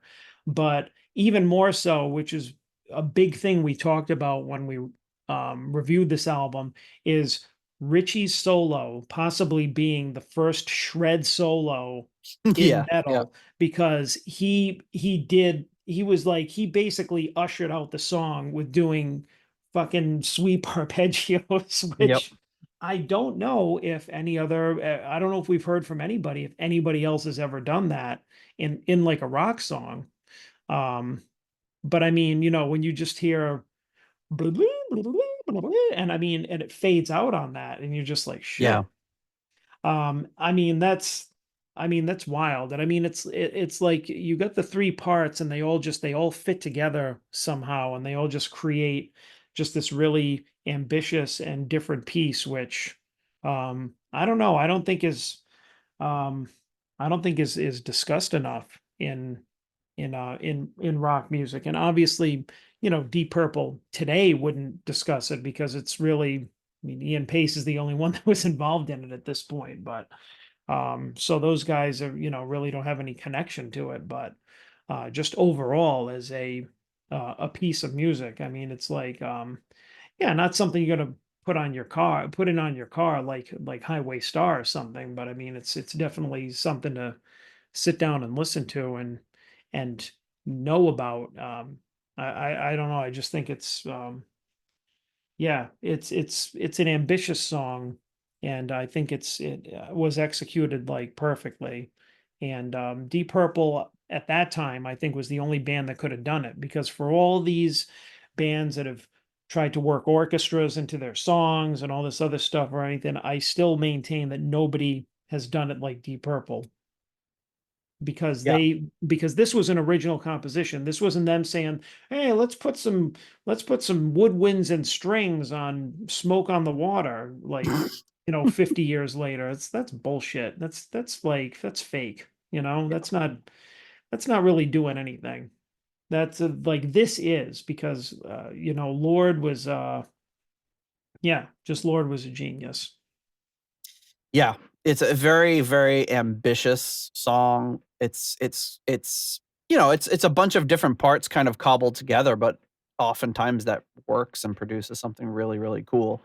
And it does grow to this amazing climax at the end when the full band comes in, and it's a kind of like dun dun dun dun dun dun dun dun dun dun. It just kind of builds, and then they play this really short but great um, farewell to the album and to the lineup. I think it's, and like you said, it's a little bittersweet because, this is the last thing you're going to hear from that Mark ever. And it really does end on this really great climactic note. And yeah, we talk about it on the episode years and years ago about it just seems like Ritchie had never even heard of a sweep arpeggio and had never played one before, but almost just kind of like is like possessed almost and just is like, and he just invents it on the spot. Like obviously somebody out there, I'm sure there was some jazz player like an Alan Holdsworth type figure who was doing that and that he picked it up from or something, but it seems so in the moment that it just came out of him naturally in this way that he'd maybe never done it before. But you can actually see some old videos or hear some old recordings of him doing this live from the late 60s, early 70s. But I don't know how long he had that in his repertoire because I don't remember him even part of the way through the 70s. I don't remember him really doing sweep arpeggios per se. Well, I mean, I'm not, I'm sure nobody is disputing the fact that, that it was done, or that it was used in other, pieces of music or that he picked it up from somewhere. But I mean, in terms of it being, part of a solo in a rock song, Yeah. like, I'd be interested to hear if anybody had used it before that, because I mean, that stuff that you heard like, 15, 20 years later in metal songs and stuff like that, that people would just be like, oh, shredders. So well, the Wikipedia article on sweep arpeggios, actually it's just on sweep picking. It says the technique was first used and developed by jazz guitarists, as we postulated, Les Paul and Chet Atkins, Tal Farlow, and Barney Kessel in the 1950s, as well as rock guitarists Jan Ackerman, Ritchie Blackmore, and Steve Hackett in the 70s. So he's mentioned as being one of the pioneers of it. So, and I'm sure, those guys grew up. If you're looking from things from a technical angle, you're going to be studying the jazz players and kind of picked up some of those techniques. And then obviously in the 1980s, it went into hyperdrive and everyone was throwing them together. But well, right, because they're usually associated with like showmanship, like, or at least they were like in that type of music, like technical showmanship. Whereas like Blackmore used it then, and I think subsequently to add emotional depth to the song, as opposed to just being like, hey, look at what I can do. I know Zoom cut me out, right? Zoom does not like it when you do that. But yeah, it sounds just so much more raw and organic when Ritchie is playing those in that. And basically probably the only studio album recording on any Purple song. I can't think of any other time anybody is doing a sweep arpeggio other than, oddly enough, none of their 80s stuff, but oddly enough, he threw them in there in 1969. Yeah, right. And then he was just like, okay, I got that out of my system, moving on to something else. But yeah, overall, just it's just a fantastic track, something, that they never even really recreated. They took it kind of the next level with the concerto where they integrated the band into it. But yeah, just a really great song. So what do our patrons say? Rafcaf says, sometimes I put the record on only to listen to April. The classic composition is beautiful and marries well with the rest of the song. I only wish there'd been more like this on subsequent albums to allow John Lord stronger influence. Michael Bagford, a cool epic to end the album. Scott Haskin says, such a great piece of classical mixed with a band. I'm a fan of the classical music, so I enjoyed all three parts. Great track to end the album with. Weston Supermare Pilgrim says, you can tell it was written by John and Ritchie. Love the first part. Don't care much for the second and third. Blackmore Tights, please don't blacklist me, but I'm not a massive fan of this. Musically, it is great, but I don't find it gets repeat listens. Kind of wish the last section was a separate track, as I would have listened to that more. They did kind of put that as a, wasn't it the B-side to Hallelujah was the second part of April? Saul Evans says, I listen to this often, unique for this LP. And I'll agree with that because as I've stated before, when I put my car on, it starts alphabetically with like early songs. So I hear the beginning of April a lot more than I ever hear the end. Just automatically starts up. Roback says, intro a cross between the Moody Blues and Spaghetti Western soundtrack, then morphed into the Nutcracker. Not bad, but a bit long with that intro. The best part was the ending fade. Yang Wei, who has joined us on the live stream, says, classic, the melding of the Ritchie Blackmore and John Lord worlds, a perfect culmination of what they had been working towards for the 3 albums. Segue into the concerto, and then good golly, Little Miss Molly. Absolutely, which we'll be covering in our next rankings episode. Norman Weichelbaum, one of my all-time favorites. Maybe this was played to Sir Malcolm to prove John Lord's skills as a composer for orchestra. Quite possible. Arthur Smith, I quite enjoyed this for its scope and ambition. Only really Rod coming in towards the end reminded me we were still dealing with Mark I. Agree with its sentiments in 2024. April in the UK has been cold, wet, and pretty miserable this year, so it still works. Stuart McCord says a good showcase for John's musical composing skill, which he'd shortly be bringing to the concerto. Kev Roberts, soundtrack to some spaghetti western, surely. A bit overblown for me. Would love to know the dynamic of how this came about. Probably John with formative concerto ideas, but I'm amazed that Ritchie went along with it. The great fade out doesn't quite save it for me. Good track, but a little disjointed. Duncan Leask, best produced Mark I track? Parts 1 and 2 are brilliant, and 3 isn't too bad at all. Jeff Bryce says, beautiful, it makes me cry. Right. Joe writes and says, a bit too long, but I do like the tune of it a lot. Sounds like something Ritchie would do with Blackmore's Night. The Gardot, April showers bring Mayflowers, but this April brings depression, not pilgrims, and the fact that I will have to cut the lawn soon. Only got through about 4 minutes. Sorry. Yeah, so this is showing how long we've been asking for ratings for this because people are commenting that they're writing this in April. Will Porter, difficult to score as it's so out of character with most of the rest of the album. I think this might have been better as an extended intro to La Lania instead of having the frankly not very good April song at the end. Oh, wow.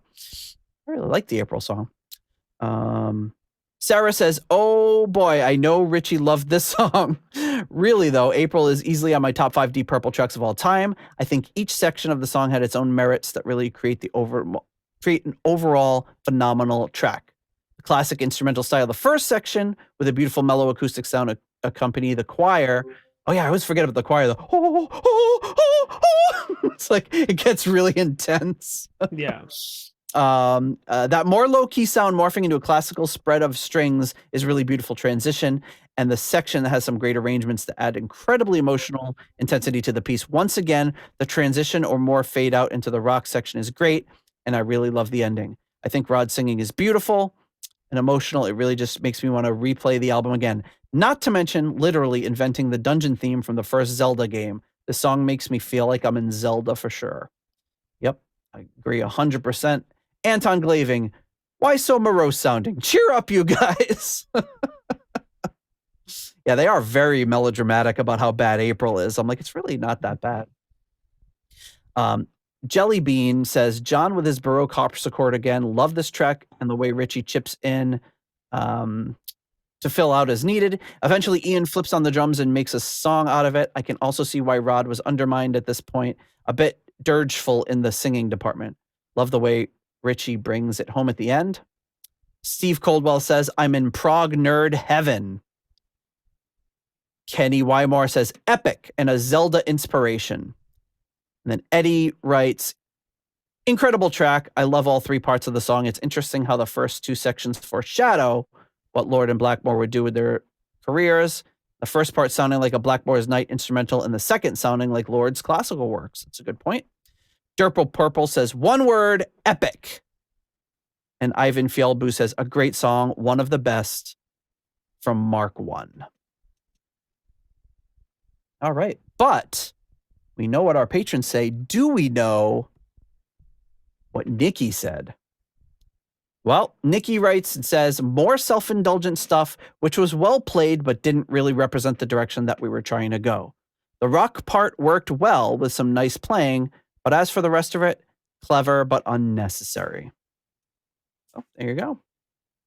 And I think, that can come from maybe a little resentment from some of the other band members, because it's basically like 9 minutes of John Lord doing his thing, and then they come in the last 3 or so. Right. So maybe there's a little resentment. All right. So this episode's going pretty long. The other ratings episodes have been a lot shorter. So, I guess we've had a lot to say. We have had a lot to say. What worries me about In Rock, it might need to be a 2-parter. Beef. Okay. So we will thank our patrons before we wrap up. Our last level, but not our least important level, the foundation level patrons. Coming in at the £3.50 Deep Purple New York tier, we have Lord Longford. At the £3 Aromatic Feed tier, we have Simon Ford and Richard Brees. At the $3.33 Halfway to Evil tier, Stephen Sharp and Duncan Leask. At the $3 Nobody's Perfect tier, Peter Gardeau. Ian DeRosier.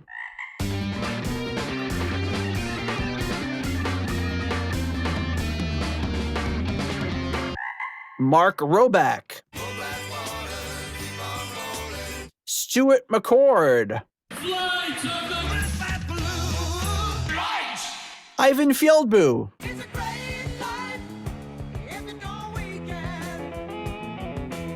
Runar Simonson.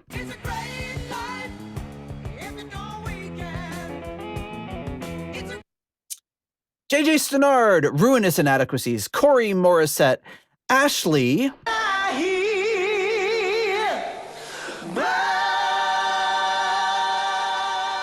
Weston Supermare Pilgrim, Joe Dopefish Sigler.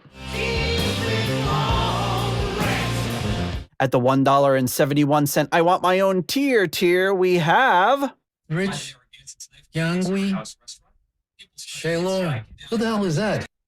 At the 10 kroner tier, we have Karsten Lau. Cold, hard Danish kroner. At the $1 made-up name tier, we have the Standing in the April Rain Leaky Mausoleum, Stephen Somerville, the Concerto 1999 Fanatic, Hank the Tank, Private Eyes, Ashen Lionel, Blackmore tights. Steve Down to Earth Kohler, Zwapper the Electric Alchemist, Anders Angstrom, ICDC, Durple Purple, Purple Swede, Swede? David Haddam, Graham, and then we have, I'm sorry, New patron. Graham Bonnet's Disco Pants and Haircuts, and then we also have New patron. Eddie Lyon. Homosexual. So thank you so much to all of you for joining us on the Deep Purple podcast. All right. Can't do it without those patrons. All right. Well, there you have it, John. We got some great closing comments from everybody on the album. But I feel like we're running pretty long, so might have to cut those out for time. But, Scott saying this is a Christmas album for him because he used to listen to it a lot on Christmas Eve. A lot of people saying they're excited for the Mark II rankings. And then a lot of people saying that, that they never really gave this one a fair shot, or they never heard it until they listened to our show. So it's good to see that the Mark I love getting spread from the show. But I think we can all agree it was certainly a stepping stone into what they were going to do next, being both with the concerto and with Deep Purple and Rock. So there you have it. And Rich said he's going to make a ringtone out of me doing the choir from April. I'd love to hear that one. I'd like to hear that one when Roger Glover's calling, like we heard the Every time we heard me doing the Yeah. it's like, oh, is that Roger? And on Rich's phone, it sounded like a kazoo. It did, yeah, because it was probably so loud, it was like distorting, Yeah. All right. So yeah, we'll be back at you next week with another episode, but then coming probably in October, maybe early November, we'll have our Deep Purple and Rock rankings. So I know we'll probably get more participation in that, but we've had great participation in the first few albums. So Yeah, and I'm sure that again I will be doing my ratings like about an hour before. maybe just do it during the episode. But yeah, that's going to be a tough one because I feel like that one, I didn't struggle too much with the first 3 albums, but I think on In Rock, it's like, how are you going to rank these songs that are all so good and so close? I think I'm pretty sure I have I know my last place one, but other than that, I don't know where everything else is going to land. So, but we'll see when we get there. But thank you to all the patrons for joining us in the chat. Thank you for everybody who participated and giving their rankings. And if you want to get in on our rankings for the next episode, just sign up on Patreon for as little as $1 a month. You can have access to the rating spreadsheet, access to our patrons only Discord. You can join our music league where I keep submitting the wrong songs because I'm on vacation, but I'm back now, so that won't happen. But yeah, it's going to be a lot of fun. So hang in there, and we will see you next week. Thank you for listening to the Deep Purple Podcast. If you like what you hear and would like more episodes in the future, please donate on Patreon to support the show. You can also leave us a review in Apple Podcasts to help new people discover the show. You can follow us on YouTube, Instagram, Twitter, and Facebook for show updates. See deeppurplepodcast.com for more details. Thank you for listening.